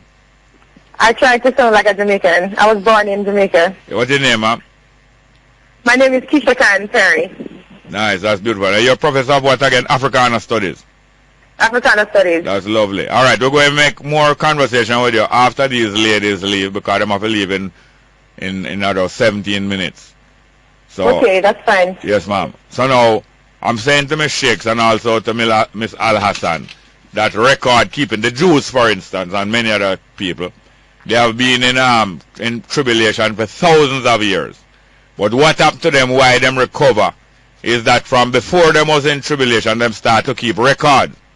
And the record where them keep is what keep them through the tribulation and make them know say they did achieve something before. The people in Jamaica now are largely unaware that they achieved things before because they never carry no records come here with them from Ghana. And most of Ghana and them places we come from, you know. We never get to carry no records with us. Because the white man them destroy the record and burn the library them, otherwise we would have carried a book them with it. But the Jews was able to carry them records with them. And the record keeping with them do, make them know so them have some achievement. Now what you are doing here as a PhD student and what Ms. Shakes been doing and what the professor doing is record keeping, not just for boastiness, but to assess where you are, where you're going, and how you're going to reach there. And it's the woman them that do that. And you study the woman them. It's a great work you do. I mean, they're there for praise, you know. Record keeping and achieve and passing on and find out causes and results and solutions. Go and tell me more about it, Ms. Shakes. Well, my PhD dissertation is on women's use of theatre, black women's use of theatre and performance as political mobilization in Jamaica and South Africa. I have a general Pan-African influence and Pan-African perspective coming out of my work with Liberty Hall and my studies at UWI and so on. Right now, I am looking more into issues of gender and sexuality and community development. So I will be comparing Sistering Theatre Collective in Jamaica, which, by the way, is one of the most well-known women's theatre companies, not just in the Caribbean, but in the world, with the Mother Tongue Project, which is a women's theatre collective, theatre and performance collective that was founded in 1999 in the early post-apartheid era. What I want to do is to examine women's movements and practice and the way that we can use the ways in which women are practicing feminism, whether it's feminism, womanism, or whatever they want to define it as, as a means of engaging their governments and societies in conversations about gender equality, but also class-based and racial equality. And I think these two organizations are extremely important, and they are examples of the many ways in which black women have mobilized themselves as well as taught their communities to think in these kinds of radical and progressive ways. Well, let me say this. That theater is record keeping. Plenty of people believe that theater is just entertainment. It is record keeping, and it is the conveying of the record to the public. You have to do it in a way where the public can consume. So you convey the record keeping, what has gone down before, or what you want to happen in the future, through theater and drama, because dance hall is pure drama and theater. And that is how the DJ and the selector and the singer them and the daughter them in the dance hall and the vendor them hold the crowd and get attention. Now, Miss Lady, they know. So you keep the record and you're going to write it up. And if you do it properly, you will be recognized that you are molding knowledge into philosophy. Most people believe that philosophy is a theoretical thing. It is no such thing. Any philosophy we can practice and use is not practicable. It's not no philosophy. So philosophy is a practical thing. So if you can use and collect these records and use a drama and convey it, or use a book, because a book is just an next form of drama, record keeping and conveying to them, you will be now accorded as a doctor. Doctor means teacher. You will be accorded teacher of philosophy. Yes. If you can record all them things. So is that you're doing? Yes, and not only writing, but I also make documentary films. Because I think equally as important as writing about a community is actually filming the community so people can actually see and hear the sister and speak about their lived experiences and their lives and convey the message that they want to convey to the people who are going to be listening to or seeing the actual documentary. I think it's very important that people are able to get information in different types of ways. So in my work, I try to use multimedia approaches so that way the audience can actually consume the information in different types of ways, not only reading it, but actually seeing a film about it. So you study how Rasta woman save money? How them economize? You study them things? Yes. So some of the things that I focus on is what types of businesses are Rastafari women engaged in, what types of community work are they engaged in, and some is about the economics that they are also engaged in. Yeah. So now that means that you're familiar with the daughter them in the 12 tribe of Israel. You're familiar with the daughter them in the Naya Bingi house. Yes. You're familiar with the daughter them up at Bobo Hill. I actually have not been to Bobo Hill, but I'm more familiar on the Nyabingi and the 12 tribes. Yeah. Well, you see Ashanti. Where Ashanti come from? Ashanti, from the Ashanti Kingdom in Ghana. Well, when me a little boy, I know about Bobo, you know. And in my yard, I know about Bobo, you know. And my brother, I'm here to talk about Bobo Ashanti. Yes. And the same way Prince Emmanuel take those identity. And the daughter, them and the Bobo Ashanti house have a special economy, you know. Because economy not have only to do with money, but with time. And then the daughter, them now, them confine them when them seeing them so-called menses, them menstrual period. So them break up labor into different time division. And people have to work and take care of them picnic while them confine. A whole heap of complex arrangement. Beautiful. When people can arrange things that suit them, it's beautiful, isn't it? Not because you don't agree with it. It's still beautiful, isn't it? The way people arrange them time and them money and them teach my picnic. And you teach my picnic for so, I teach your picnic how to tie them shoelace and so on. It's the economy does. Yes. So all these different Rastafari community have different economy, and the woman them have different arrangement. And the Bobo daughter, them live in a luxury, you know, because the Virgin them have to respect them time, you know that. Yeah, well, yes, I've heard different things from different sistren.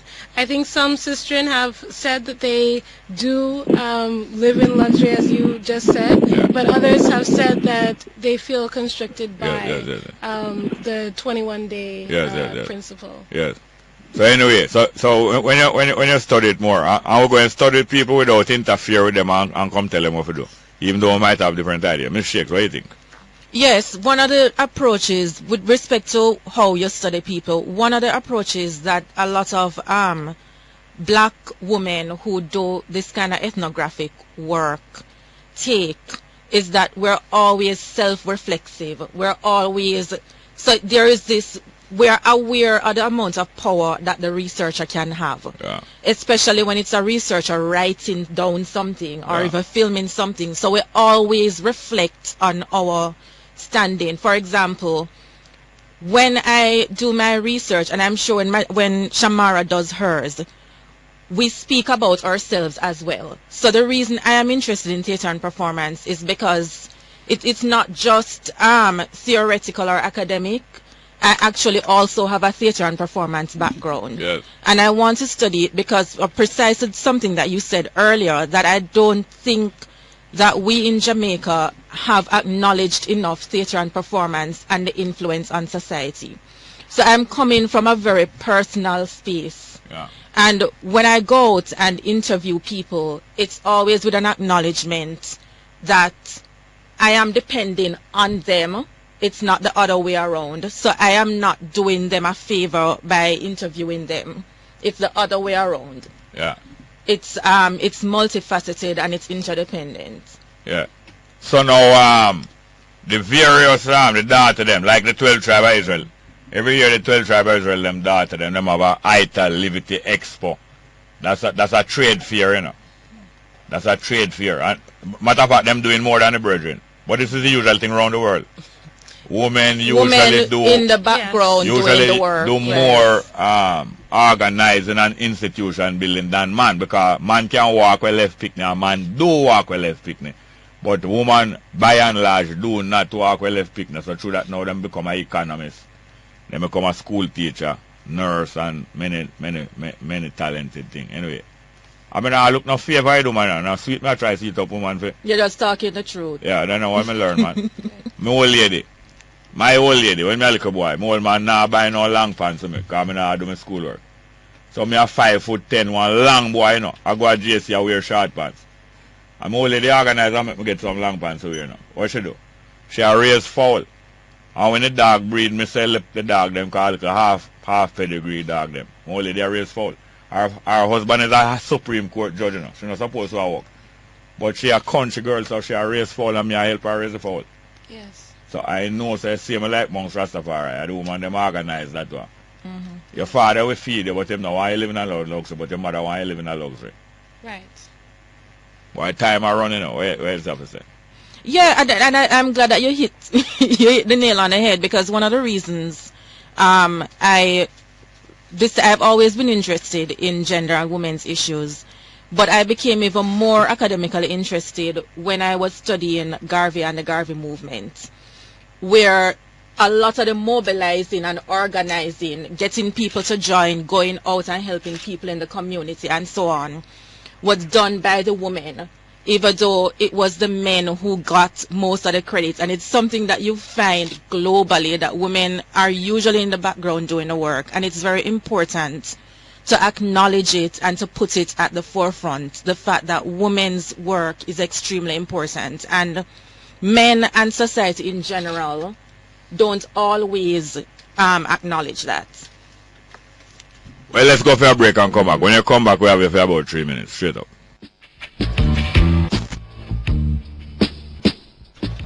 Yes, welcome back. We have Miss Nicosia, Shakes and Shamaria Alasan. And they're doing some research, not on research. The main thing is what? Recording and evaluation and making it into history of the role of Rastafari woman in Jamaica, all around the world. And I want to remind them how influential the young Rastafari woman is, the teenager Rastafari woman, the 20-year-old Rastafari woman, the 25, 30, because what? they are the epitome. We're not trying to say nobody better than nobody. But in Jamaica, they are the epitome of femininity in Jamaica, of naturality, how graceful them is moving through. If even some of them even wear pants, we're not busy with that. Although somehow we don't want our daughter them wear pants. But them is the epitome of femininity, of dignity, of grace. And them is the prime object of some of the young males, especially in the music industry and the young conscious males, and say, boy, I'm really love get to all like a young empress there, you know. And you know, all of them there at school, they make a great impression in a school. Just talk, we have 2 minutes, talk about that. And if them mother them, I learn them things from us little girls coming up in the Rastafari movement. Yes, and that's why it's important that whenever we're thinking about Rastafari and we're thinking about writing books about Rastafari, that we're incorporating Rastafari women because they're held in such high respect, not only in Jamaican society but also in Ghana. So that's one of the focuses of my project, is trying to make sure that people are hearing, paying attention to not only Rastafari women's voices, but also the type of works that they are doing in the community. Yeah, Miss Shakes, because you can imagine when you see them stylish bad to you, I like Miss Shakes. No, and I think we were having a conversation yesterday. I think it's important to recognize the role that Rastafari has played in the appreciation of African aesthetic. Yeah. I think it's one of the, I don't know if it's the only influence, but I think it's certainly the most powerful influence. Yeah. When you look at the appreciation for natural hair, the appreciation for Afrocentric ways of dress, I think it's very important to acknowledge Rastafari for that. Because when you pass through, when man see them just dress back and say, hey, Empress, you could have on jeans pants, little more. Them roll out the red carpet and a pure Empress, not true. And even locks, I mean, something like that has gone globally, even though some people might argue that there's a superficiality to it. But the aesthetics, I think, is very important. Yes, man. And people, the posture. Naturally, from your locks, your posture automatically become more erect, and people look up on you. Up to the other day, the Prime Minister appealed to you and said, boy, if you could call me Empress, because most honorable not reach nowhere yet. We're not trying to make nobody, we're not make the dread. Right. But I think since we're talking about aesthetics, I think we also need to, looking at the 2 organizations I mentioned before, when we talk about aesthetics and an African diasporic aesthetic, we also talking aesthetic. When we broke it down very beautifully, right? You know, values of what is good and stylish and acceptable and artistic. Right. Yes. And it's important, apart from the visual, to talk about the artistry and the philosophy. Yes, man. So one of the things that I'm doing with the research, and that Shamaria is also doing, is looking at the influences, the African origins of some of the theatrical and performance forms we have, and that's important. Well, I know, say, you have your time short, but our stay just here, just long enough to hear how much influential and inspirational them is. You know, the female form of African woman, female life, and them kind of way there. I know it make some of the artists them wax so poetic. We're going to talk the rest of the time with the professor. Maybe even after 11 o'clock we rejoin her again. Okay. What is professor name again? Keisha Perry. Yeah. Well, this applies to the 3 of you. Keisha. And Keisha Khan, Nicosia, and Shamaria. Right. Atara says so. She's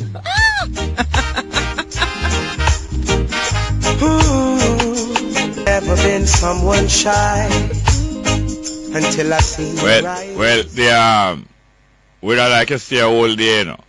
But you know, I like Cinderella, certain things change for you. But regardless of that, there are girl have the shoes and can't fit them at all. If you cut off them big toe to make the shoes fit them. So you know, so nobody can cheat. But we know say about 11 o'clock. It's not a 12 o'clock appointment like Cinderella. It's at 11. Yeah. But start it back again. Yes, please. Thank you very much for having been here. Yes, thank you so much. Really appreciate it. Thank you. Yes, ma'am. The way she moves to her own beat, she has the quality. Yes, back to Professor professor from Brown University, a Jamaican professor. Good morning. Welcome again. Good morning. How are you doing? Remind us of your full name and title again, please, ma'am. My name is Dr. Keisha Perry. Yes. And I'm Associate Professor of Africana Studies at Brown University. Well, thank you very much. And thank you again for inviting me and giving me this opportunity to speak to the Jamaican people. Yeah, man. It's only 5 minutes, but maybe you can come back after 11 a.m. headline news. I don't know. But how the project going? Yeah. So everything in Jamaica so far has been going really well. I think one of the things that I've learned more than anything is that I'm a teacher. And as much as I'm a teacher, a professor of the African diaspora, I'm also always a student. So I've been learning quite a bit in Jamaica from the people that I've been talking to, especially a remarkable group of women like Cynthia Phyllis Miller, who's heading the movement in Port Antonio against the privatization of Winifred Beach. May I tell you? Miss Ingrid Parchment, who works with CCAM, who was very, very enlightening about the debates and issues surrounding the development of the coast, especially fighting for greater participation of communities, especially fishing communities, in these kinds of public policy decisions that are profitable for many, for some Jamaicans, but definitely not always profitable for all.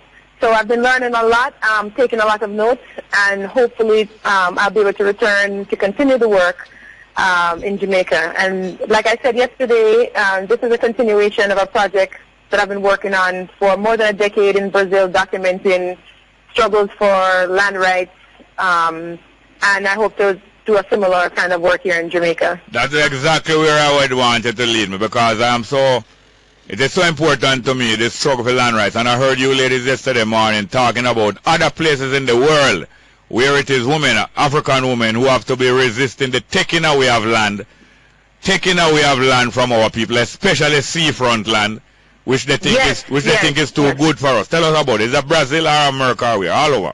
Well, I would say all over, including in the United States, where African Americans historically also lived on the coast, throughout even places like California, North Carolina, even Florida and elsewhere. Even if you see a place like Florida, where the beautiful Everglades that were even dominated by indigenous people are now being overdeveloped. Anybody who's been to Florida know that the Everglades have been overdeveloped, and these are indigenous lands in Florida.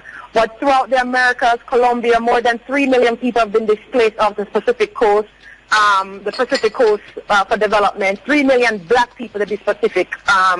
Throughout the Caribbean as well, there's been a loss of beachfront lands, but even more than beachfront land and coastal lands. And I should say that historically,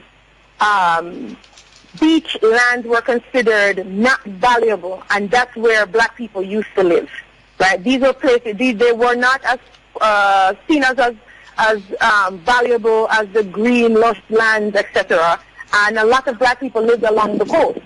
And over time, with tourism development, a lot of more people started to see the value of the beach and the water and access to the water and so forth. And what you see in Jamaica is an increased privatization with little resistance or mass resistance.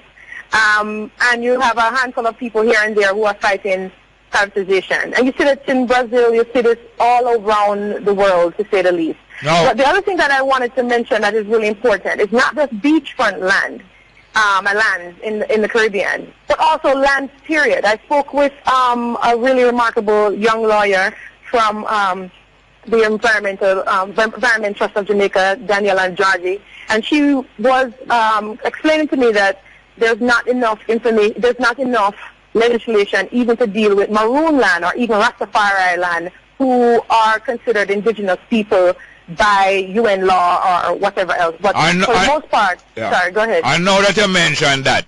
I see the government posturing, especially through yesterday's paper, that the government is trying to raise the status of Maroons in the international community by making them get registered in some registry of international Maroons. And this is a hypocrisy. Meanwhile, it is the government, and they put Daly Harris there to voice it.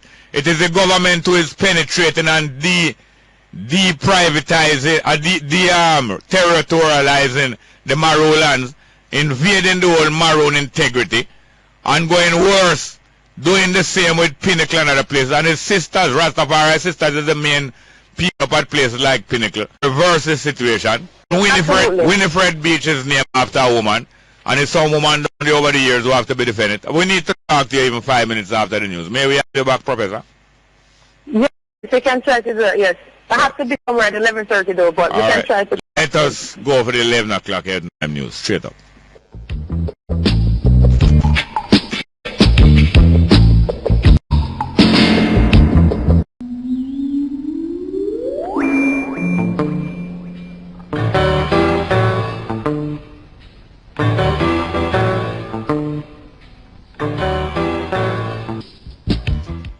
Yeah, welcome back to Straight Up. We have some special people as usual when we want knowledge and yield, but I'm not going to do it today. Remember, especially some that I saw last night and yesterday. Not going to do it today because I don't sort out my things them properly. Is that okay? So I have a little piece of music to play. Two things. On the society page, society page in Aglina where things are happening and so VIP people and things. I see a family here, drinking a toast with Cecilia Levy, Marjorie Burroughs, Deborah Lopez Spence, and Scotia Bank's, she's Scotia Bank Vice President for Small and Medium Business Enterprises. And then on the right, I see Sir Ian Levy, raising them glasses at Scotia Bank, Jacqueline Sharp, guess. Sir Ian Levy, me and him go to school and I never know him get a knighthood. I wonder if that's true. I think him is Supreme Ventures, Ian Levy. But they must call him Sir Ian Levy. I never know him get a knighthood, but it's possible, Sir Ian Levy. Then upon the other page now, I see a cartoon.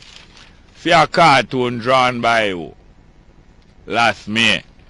And you see a patient in a bed, well batter, patient called Jamaica, in a bed, well batter. I see the IMF, they are fret. And the doctor is Dr. Peter Phillips, the government, and IMF, I said, Doc, him look fatigued. Him look fatigued. And not fatigue, It's a ganja spliff them all him with. And him get butter to a pulp, Jamaica. Them whole Jamaica with a ganja spliff tail.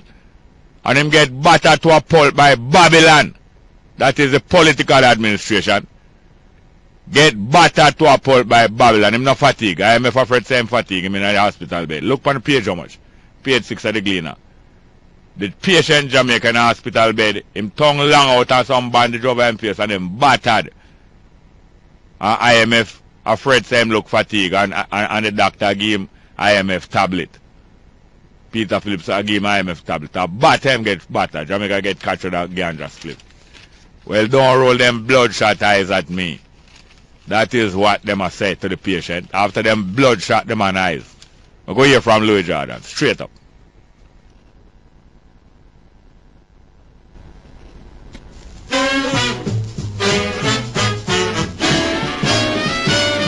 Now just because you're pretty and you think you're mighty. It's not Louis Jordan, it's Louis Prima. Sorry, Louis Prima. Louis Prima is like a white version, an Italian version of Louis Jordan. Enough imitation, Louis Prima is a combination of imitation of Louis Jordan and Louis Armstrong. Blowing them trumpet. Well, Louis Jordan really blow a saxophone. Blowing them horn, singing, and band leader in a one. So Louis Prima is a version. I just want to hear one line because the story is not the same, but the line is applicable. Straight up.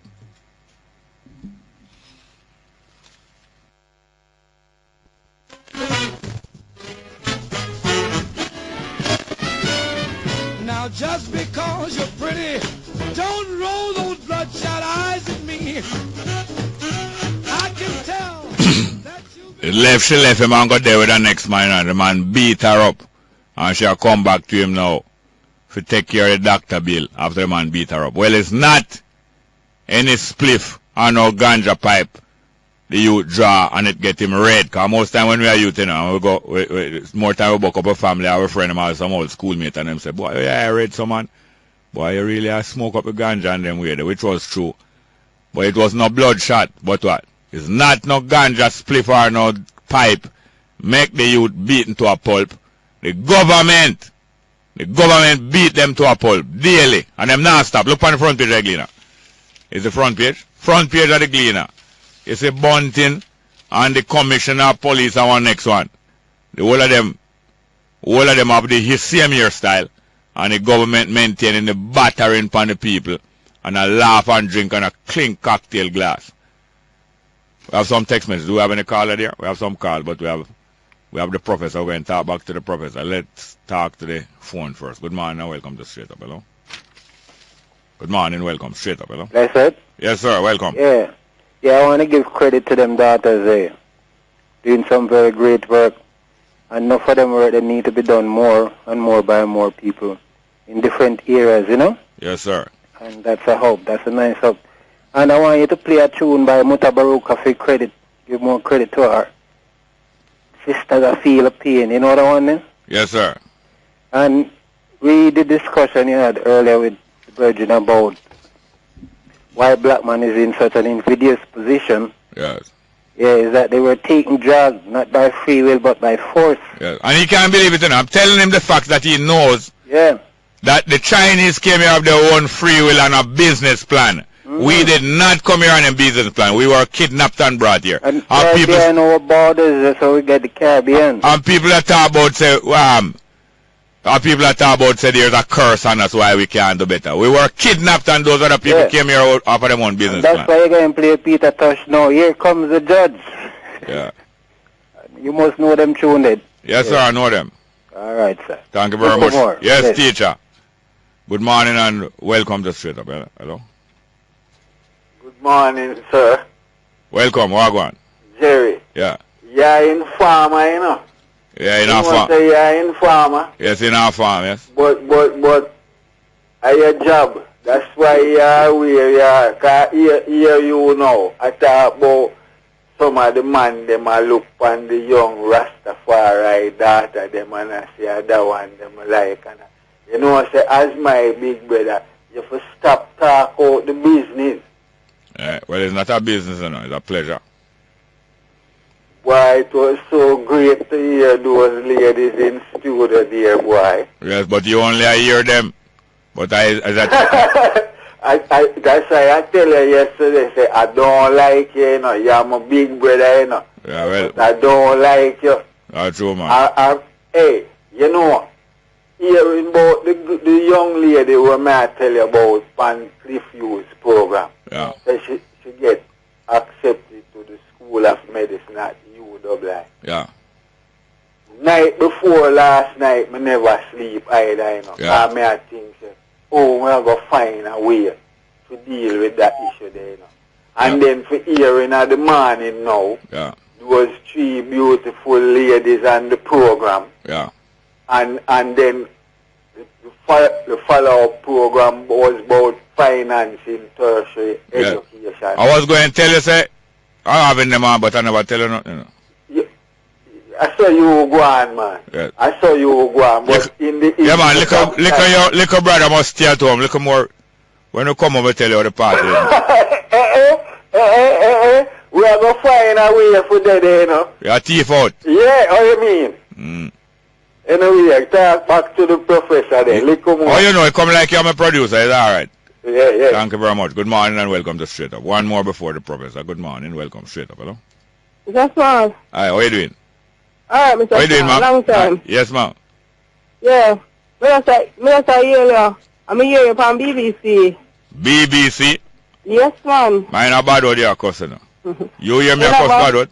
I have one program I'm talking about the Rastas. And you're talking about Pinnacle. Oh, yes. Them just... time them raid Pinnacle. I just... 1954 was the last one and the big one. Yeah.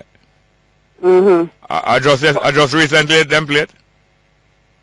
You know, they said they would play 9:30, the Jamaica time I tell about, 9:30 and 6:30. Which day? And these... No, but it passed.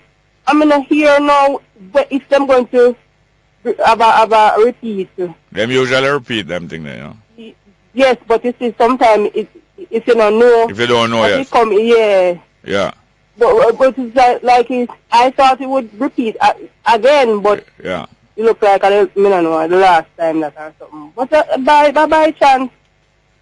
Yeah. So you didn't know it was coming on? Yeah, but I never know when, you know. Oh, yeah, man. And you see, when listening to you and listening to the other people talking, you can know who really keep Jamaica on the globe. Yes. You can know the people them who keep Jamaica on the globe, and them are hypocrites because the people them who keep Jamaica on the map is the people them are persecute. Yeah. Every day. But that is a common. That is the economy of exploitation, you know. Yeah. Exploitation been going on a long time, but it become more systematic over the last 500 years and efficient exploitation of the mass of the people by a few become more efficient over the last 500 years. Is human history playing out in it? Not going to last forever.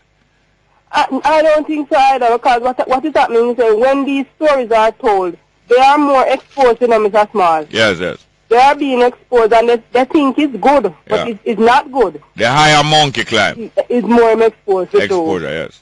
Yeah, man. Big up to you, and well, thank you very much. Yeah. Next time. Yeah, man. Thank you very much. We have some text messages, but we're going to call. We're going to have a professor back here again. Is she there? Yes, I'm still here. We're so glad for your patience, you know, man. No problem at all. For your patience. Now, as I was saying, and it was so great that when you were giving us the enlightenment about the studying about various places in the world where the sea coast has been allowed to the African, to the black people, because they were not valued so much. It's only the harbors were valued because that is where the ships come in. But in modern time now, leisure, because you know that with more luxury, there's more leisure. When people have surplus earnings and surplus assets, they spend more time on leisure, and leisure become diverse, not just eating strange food or seeing circus, but people start to enjoy water and those things, and so therefore seacoast now become a resort, and them start to take away all of those land from the black people, all in the southern states of the United States. The Gullah people, tell me about the Gullah people. I'm not sure if I'm knowledgeable enough to speak about the Gullah people, but historically, yes. The Gullah people are African Americans, are descendants of enslaved people, African Americans who owned much of the land in that part of the United States. The southern coast, not the southern Gulf Coast. No, the southern Gulf Coast, yes, off of North Carolina, yes, South Carolina area. Yes. And they speak. I don't want to sound too ignorant about the Gullah peoples and so forth. But you know enough. I don't know as much about that. So but you know enough. You know enough to know that them live on the southern coast. Them occupy islands just off of America, the Gullah Islands. They speak patois. They speak very similar to Jamaican. Very similar. And yes, them have the African links with Africa still. And a lot of African Americans still own land in that area. They've been able to resist any kind of selling off of their lands and so on. Collectively still own land. Most African Americans who live in places like Chicago, New York, Philadelphia, all have some kind of land they own down south. Yes. Whether it be off the Gullah Islands or elsewhere in the southern part of the United States. Yes. So everyone has some kind of linkage to land, big tracts of land in the southern part of the United States. Yes. And gradually we see, so it's a worldwide thing to be grabbing away land from the poor and from the land poor, to be grabbing away. Absolutely. So this philosophy of the rich getting richer and the reality of the rich getting richer and the poor getting poorer seem like some prophecy from God. It is no such will of God. It might be prophecy, but it's not the will of God. And we have a folk hero. Now, KD Knight is something of a folk hero in Jamaica. In born and grow country, him have some very good social skills. People like him. Him very familiar. Him have a glamorous image. But him have a down to earth knowledge. And worse now, in the man at trial, him become very popular in the way how him use him skills as a lawyer. And yet, as this folk hero, cowboy night style, toting him shotgun, being the minister of security in Jamaica for 11 years, 12 years. At the same time, it's him, that popular figure the government is putting at the head of UDC to be taking away more land from the people of Jamaica. So they use popular figures to do their dirty work. Yeah, I live in Rhode Island, and I must say that I'm not as familiar with Jamaican politics, and I'm still in the process of learning about how all of this is taking place. But for the past, like I said, the past 16 years, I've spent most of my time in Latin America and the Caribbean, and I see a lot of connections in terms of how development takes place, oftentimes with little community participation, and how a lot of grassroots movements have emerged to fight for more collective ownership of lands that benefit the masses of people who occupy them and take care of them and profit from them on a daily basis. And I wanted to go back to the statement you made earlier about valuable coastal lands, and I compare it to organic food. Yes. When we were growing up and we're eating yam and dasheen and cocoa and banana and all of those things, and they were organically grown. Yeah. No one made a big fuss about those things, and now even drinking coconut water. And now people are selling those on the international market as, you know, yellow yam is a big deal, and, you know, those kind of organic food is a big deal now that a lot of the food has been contaminated. So I think in the same way that people previously viewed even the natural resources, mineral springs, the ocean, etc., as not necessarily something taken for granted. It was there. Now they're seeing the profit, especially for not just for leisure, but actually relaxation and health benefits. Yes. I heard a man talking the other day about how beneficial even sitting in a mineral spring is, and how we just take those things for granted. And now people are paying thousands and thousands of dollars to take advantage of those natural resources. So now that natural resources are seen as profitable, and poor people that live nearby and taking care of them, of mineral springs and ocean front and so forth, are now being displaced as a result. And this is, like I said, this is not unique to Jamaica. Colombia, I think, has one of the greatest examples in terms of all of the palm, the plantations for growing palm, for making palm oil and those and so forth, are black lands that millions of black people have been displaced. So I think it's a global problem that requires kind of a global revision, examination of what's going on, as well as a global revision of land laws, especially how they deal with indigenous peoples. And in the case of Jamaica, it's the masses of black people, descendants of enslaved peoples, but also Rastafarians, also the Maroons, that need a collective revision of how land is distributed across the island, so that it's not as easy for example, for coastal lands to be acquired. And for it to be privatized. I think one of the most striking things since I've been in Jamaica is how you have to pay to go to the beach. And people always say, you know, I mean, obviously it's not everywhere, but the fact that it's something you have to negotiate on a daily basis about paying to go to the beach, whether you're going to buy a loaf of bread or you're going to pay the entrance fee to go into the beach. This is something that I've not seen, for example, in Brazil on a widespread basis, where you have to pay to go to what is a public beach, which is a public natural resource. And for some people it's easy to pay $10 and $12 to go to the beach, but I think it should be something accessible to everyone. And that kind of leisure is absolutely even necessary for poor people. Poor people don't only like to work, they also like to enjoy themselves. I saw people on the beach, you know, pull out the igloo and they jerk chicken, and, you know, that's an absolutely necessary part of Jamaican culture. It's not only for tourists or for foreigners. Well, here is now.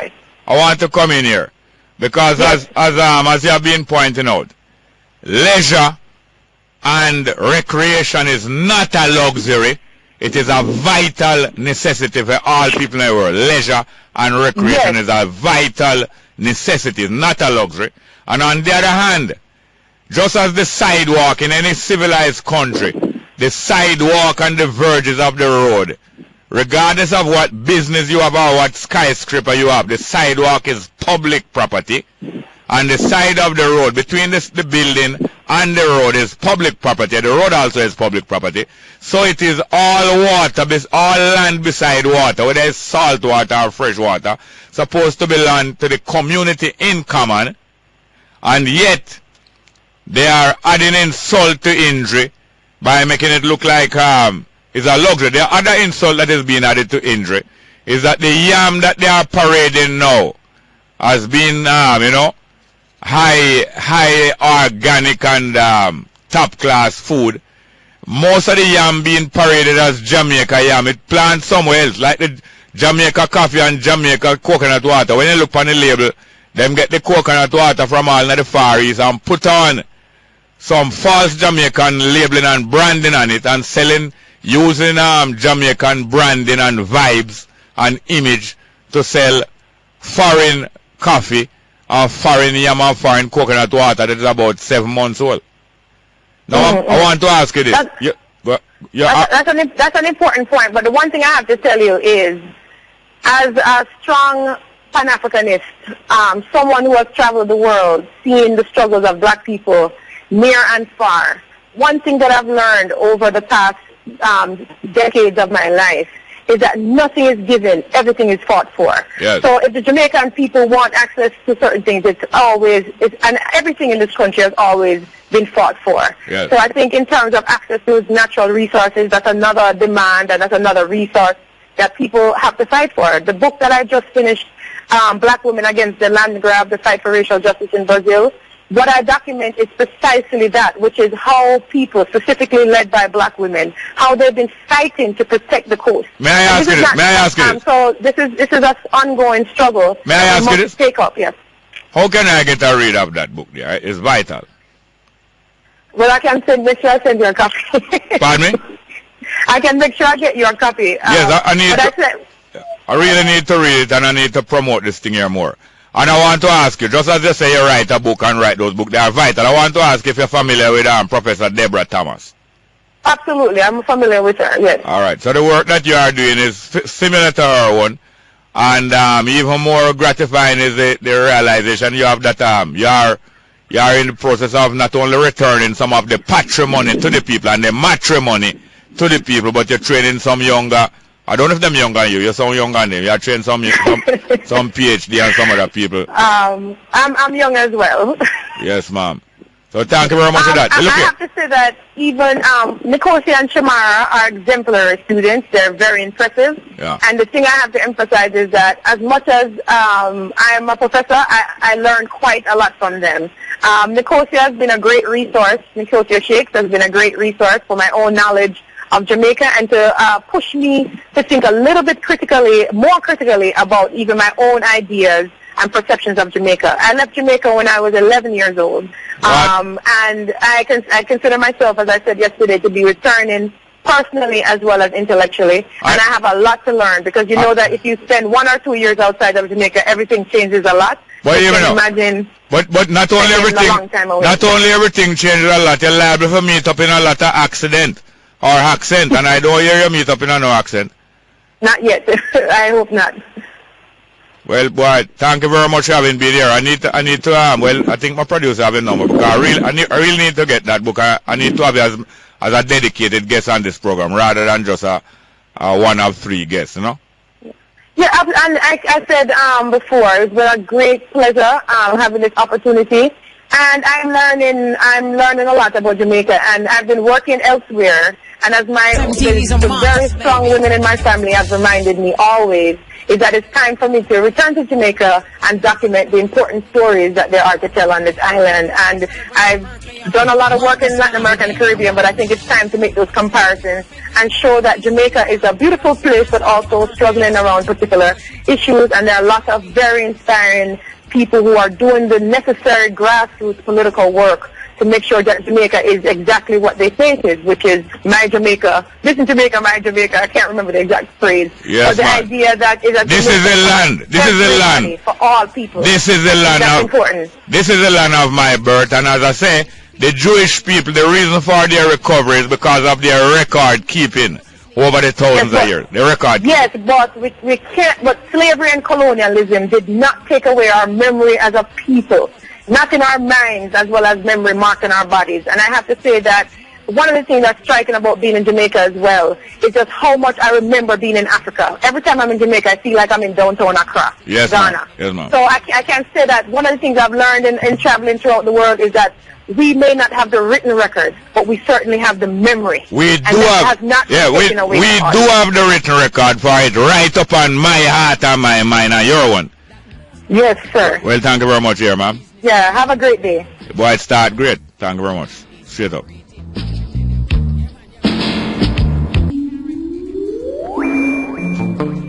Welcome back to Straight Up. I'm your host, Jerry Small. Now, text message just before your phone call. Jerry, your old Benz, a hand-me-down or it come from Cuba? Coming from Peter. I wonder if Peter Phillips that. I made by one old VW from, it never old neither, it was only 6 years old. By a VW bus from him 1973, a 67 VW bus. And is your old Benz a hand-me-down? It come from. Hand-down from who? Only my old man could have hand-down nothing to me. And anyway, yes man, from me a 14-year-old, me a resurrect old vehicle. So we not forget no hand-me-down. I not come from Cuba. We resurrect old vehicle. Yes, and that is the trade and the craft that I did want to acquire. Not lawyer like what my old man want to push me now. Next one, Mr. Small, the churches across Jamaica challenged Babylon when Professor Bain got fired from the university. Mr. Small, it's obvious that the church has a habit of keeping quiet while we, the poor class, catch hell from corrupt police, corrupt politicians. The only reason why the church come out in support of Professor Bain is because he's a Christian. The church doesn't fight for human rights. The church only fight for Christian rights. Now the church is not, all of the church is not the same. Although the church is one foundation supposed to be Jesus Christ the Lord, all the church is not the same. And some of the church, you could never criticize some of the church with this. Some of the church is only about collection and society, but there's some of the church that is genuinely serving them people. So I'm not going to paint the whole of them with one brush. I'm not going to throw away the baby with the bath water neither, nor the baptism water or the, what them call it, christening water. Good morning and welcome to Straight Up. Hello. Good morning, welcome. Straight Up. Hello. Greetings, Bongo. Welcome. Wagwan. Yes, Harry. Yeah, man. Wonderful program, man. Thank you very much. Now, I just want to highlight some other things. The value of the woman. Yes. In the African. Well, you have to understand that in Africa we came from a matriarchal society. Yes. Where the woman was held up high. Yes, sir. His Imperial Majesty, when he was crowned. Yes. Empress was also crowned. Same time. At the same time. And the great Marcus Mosiah Garvey. I tell you. Every division and chapter of the UNIA had to have a lady president. Yes, they have two presidents, a male and a female. And a female. So this is how we have been. This is our worldview, our cosmology. Yes. The woman was always there. Yes, sir. So when you hear the Western world say behind every man there's a successful woman, yeah. The African tell you say beside every man is a woman. Yes, sir. And that is why the Queen of Sheba, the Queen of Saba, Ethiopia, the journey, because she says she have to marry a man as wise as she. The tradition is that she mustn't marry unless the man is as wise as she. King Solomon. And she heard of the wisdom of this man and she go with a long camel train. Yes. Full of gift. Yes. And we go find out how wise this guy is. So we have to look at it now that because we have now come up under this patriarchal society, our cosmology has changed. Yeah. This westernized way of doing things has changed us as a people. Yeah. And this is why we have to now look to some of the teachings out of the philosophy and opinion. Mr. Garvey had a basic rule, you know, in African fundamentalism when he wrote African fundamentalism. Yeah. He started out by saying the time has come for the African to forget and cast behind him the hero worship of other nations, the adoration of other races. Yes. The time has come now when we must now lift up our heroes and heroines, canonize our saints. Yeah.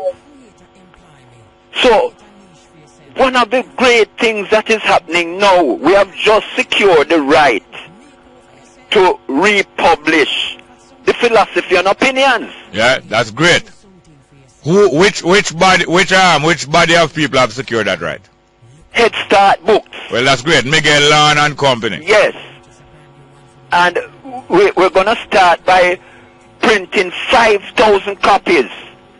And we are going to, through the Minister of Education, ensure that every school in Jamaica has a copy of the philosophy and opinions of Marcus Garvey. And these copies must be guarded. They must not be stolen from the school or kept by the teacher or any bright teacher's pet student. They must be guarded and made given account of.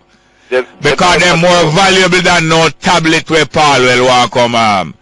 Well, you know what, it's a political bribe, you know, them tablet here with them all go give. Yes. Well, yes. This are the real medicine. Them they are tablet, but this is real medicine. And I love how you put it. This is the real medicine for the people. And they must be guarded and given account of. At the beginning of every term and of every week, we want to know where is the copy of the philosophy and opinion. Yes. Not parked away in some teacher bookcase, or the staff room or the teacher yard, or the pupil yard, or not pupil mustn't thief it neither. No. That would be like the Ark of the Covenant. The Ark of the Covenant that contain some document and book, and you guard it to their life. Yes. That's the covenant. That's the covenant. The other book to accompany it is Message to the People. Yeah. This was written by Mr. Garvey personally to train everyone who would become a president of the UNIA divisions around the world. Yes, sir. A handbook. A handbook. Yes. A handbook like when you get your car, you get a handbook. You get your washing machine, you get a handbook. You get the handbook. That you're not, sure, you know, mash up your washing machine, man. Don't worry. So this now is the little manual that you walk with. And in it, he has a number of lessons. Well, listen here now. The whole month of August is the convention month. And before the month end, I want you to make your way up a news talk. You come stay with me one day.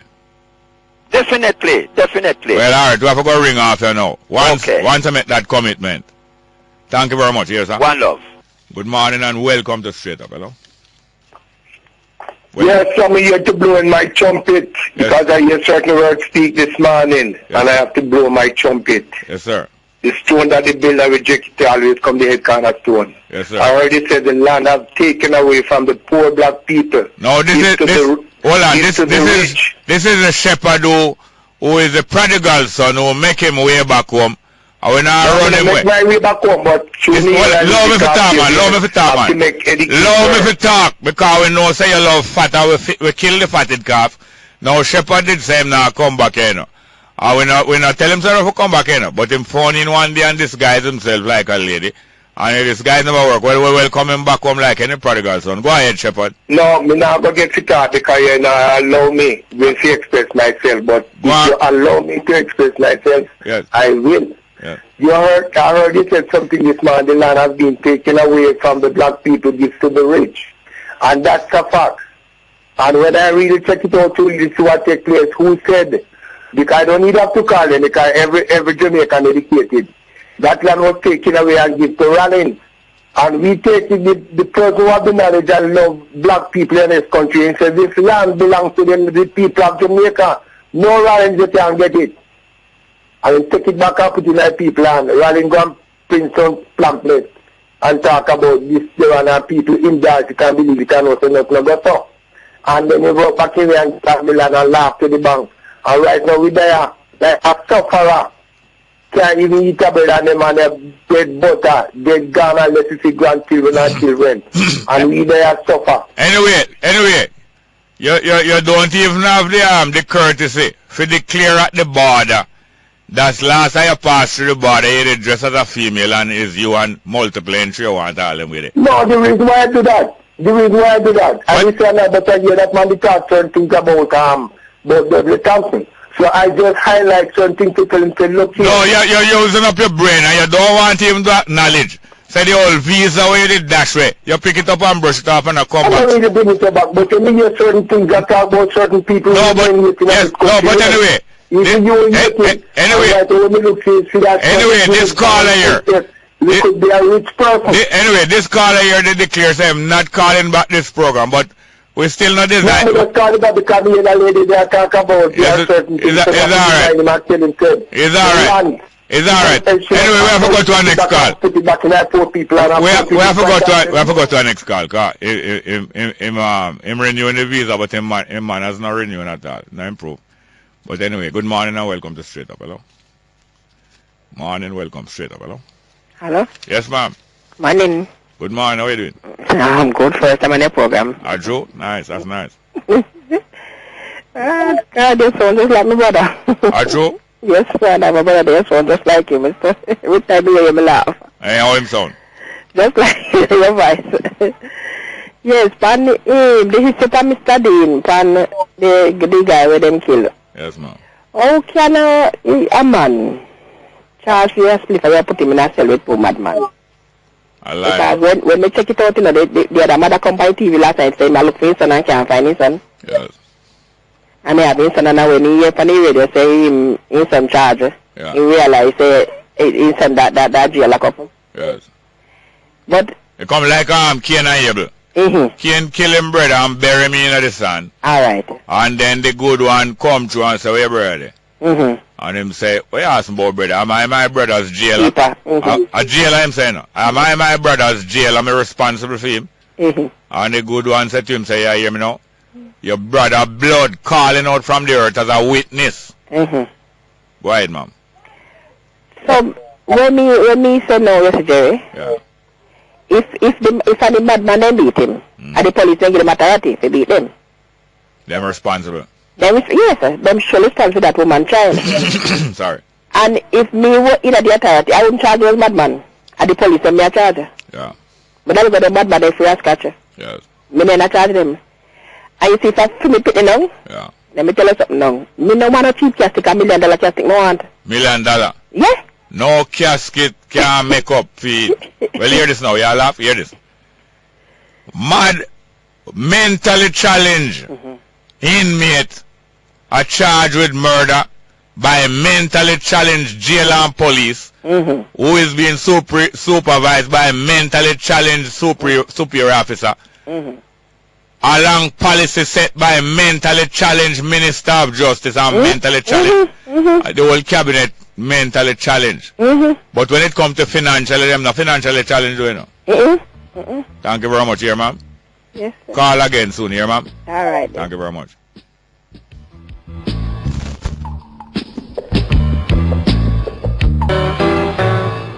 Yes, welcome back to Straight Up. I'm your host, Jerry Small. Next text message. Jerry, when Peter Phillips and Portia Simpson was running for the lead of the PNP party, who get the most votes, Jerry? From Apache Lodge. Portia Simpson will get more votes than Peter Phillips, but I think it's just 300 more. Next one. Morning, Jerry. What did KD Knight mean when he said Bruce Golding was pathologically mendacious? Big up, Castro, straight up. Pathologically means, well then, it's like you can't help it. Medically, I don't have the exact meaning, but you know, pathological is like you can't help it. And it's sad too. And mendacious mean you tell lie all the while, you can't help it neither. Next one. Mr. Small, why government and opposition didn't take the same position that they take now for the young man that the police at Darling Street? Such hypocrites they are, the police at Darling Street. Yeah, as there so many incidents. So many. Next one. Yes, Jerry, during the reign of His Imperial Majesty, was there any first or second class in his country? Yes, there was. And he immediately moved, not only in the reign, long before he was reigning. He had responsibility for the Ethiopian government for 14 years before him started reign, from 1916 till 1930. And from that time, him start to move against that. And him start to move against the landlessness of the people. And him start to bring in land reform, starting with giving away some of his land first. And him start to move against slavery, because slavery was still existing in Ethiopia when him took charge. And even when, after years of him on the throne, there was still people have slaves in Ethiopia, because slavery is not a thing where you wipe out overnight, you know. Slavery has been abolished in Jamaica 180 years now, and a high percentage of the population is still in slavery. I'm not quarreling, you know. I just get a little bit stirred up. Thank you very much for stirring me up too. Next one. Morning, Jerry. You are the light for us, Jamaican. Keep on doing the good work, my brother, because we fear no foe. God bless, from Banton. No, I am not the light for us, Jamaican. I probably can turn on some of the light switch, but the light is there already, always there. And we have people turn on switch, and we have people that turn it on back, and we don't turn it on back. And so them turn it on back, we turn it on back. And there's many switches. Thank you very much.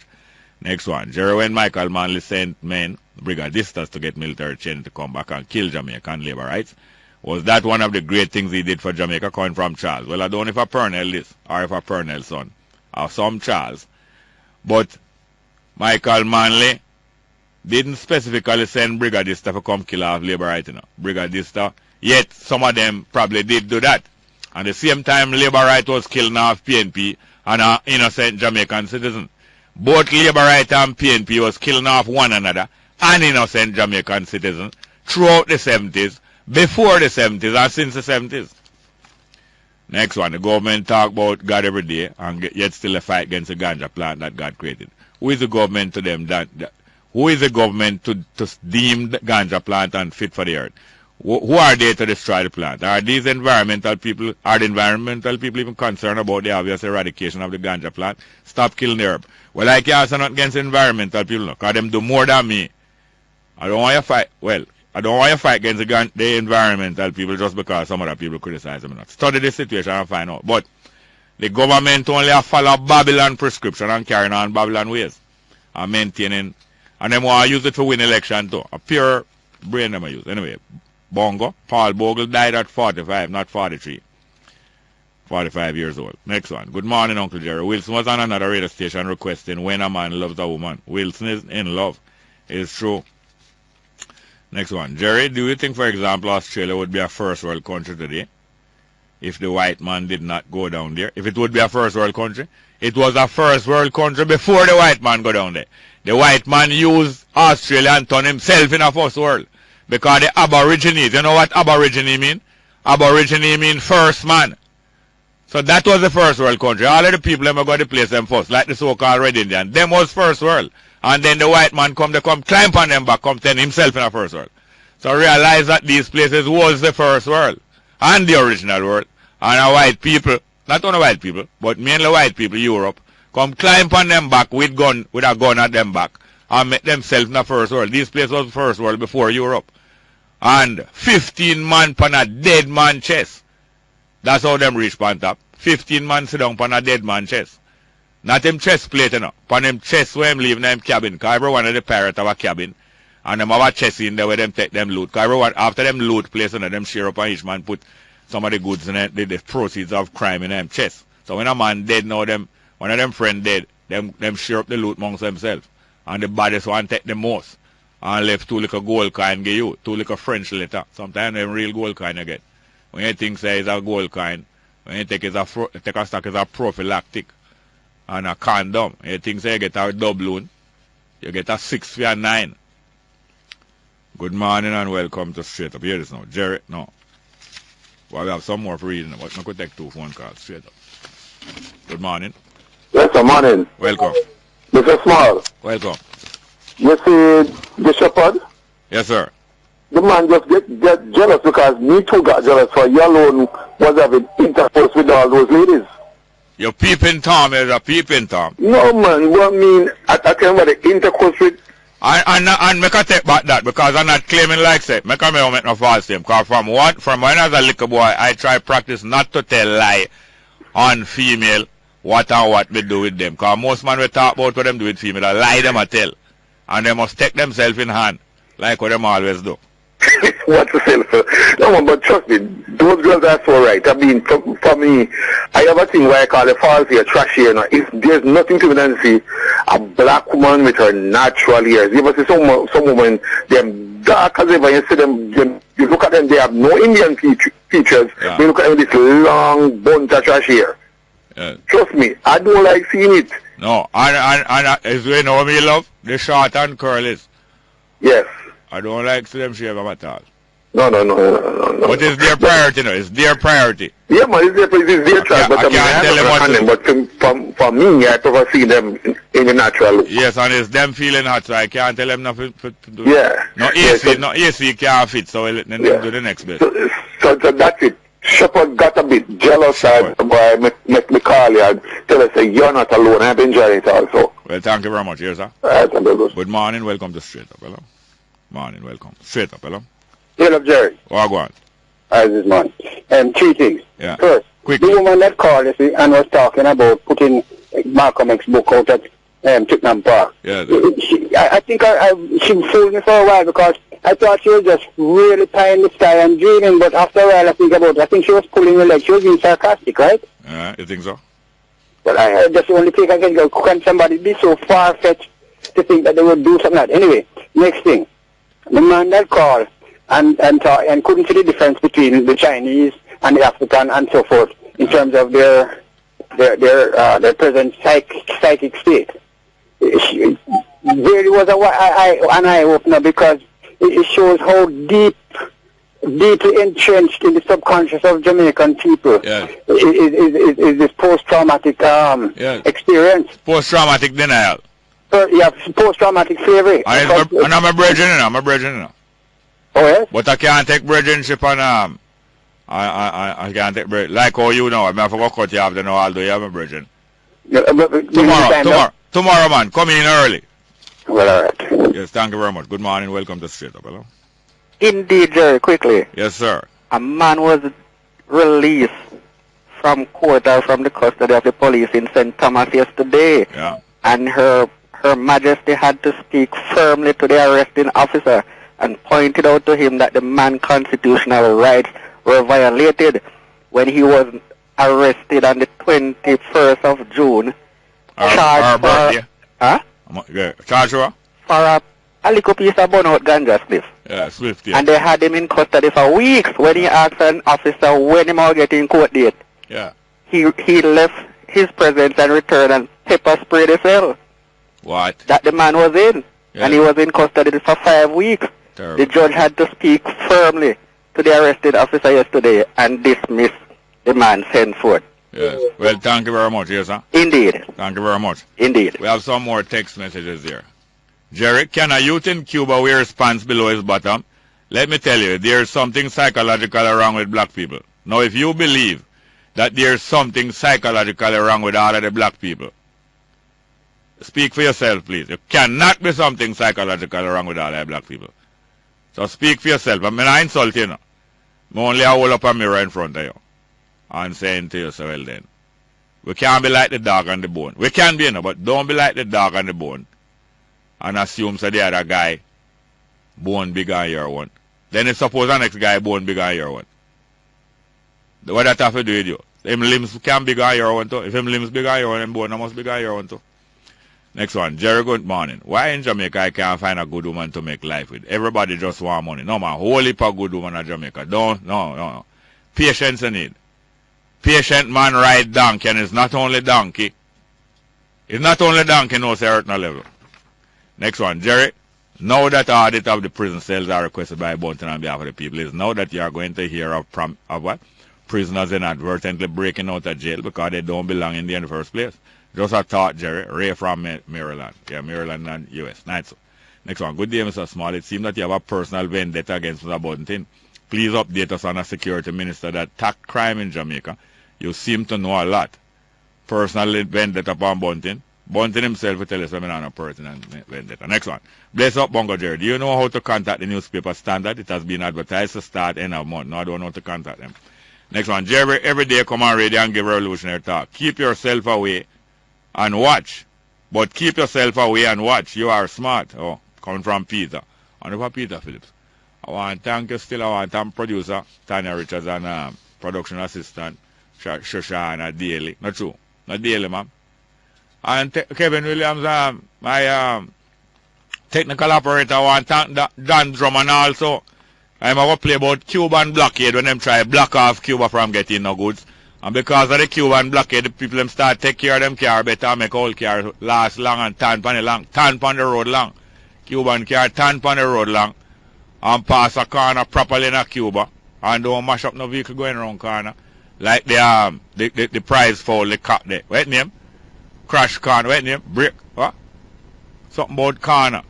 The fighting cock where a man will have a prize cock a fight in some cockfight a country and it'll go on good now, the next cock come up and beat him back. And you know the man to kick him on a cock. Kick him on a game foul, you know. Kick it. A self-harm him, you know. Kick him on a rooster because it lose the fight. A man like that would have cut off him own privacy. Cuban blockade by Dan Drummond. Straight up.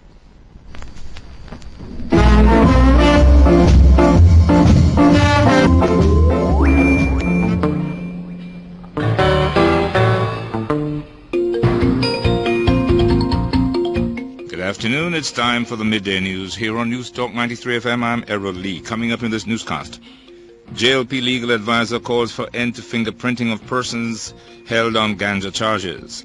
Controversial death of Maria Dean's triggers island-wide audit of inmates in police lockup.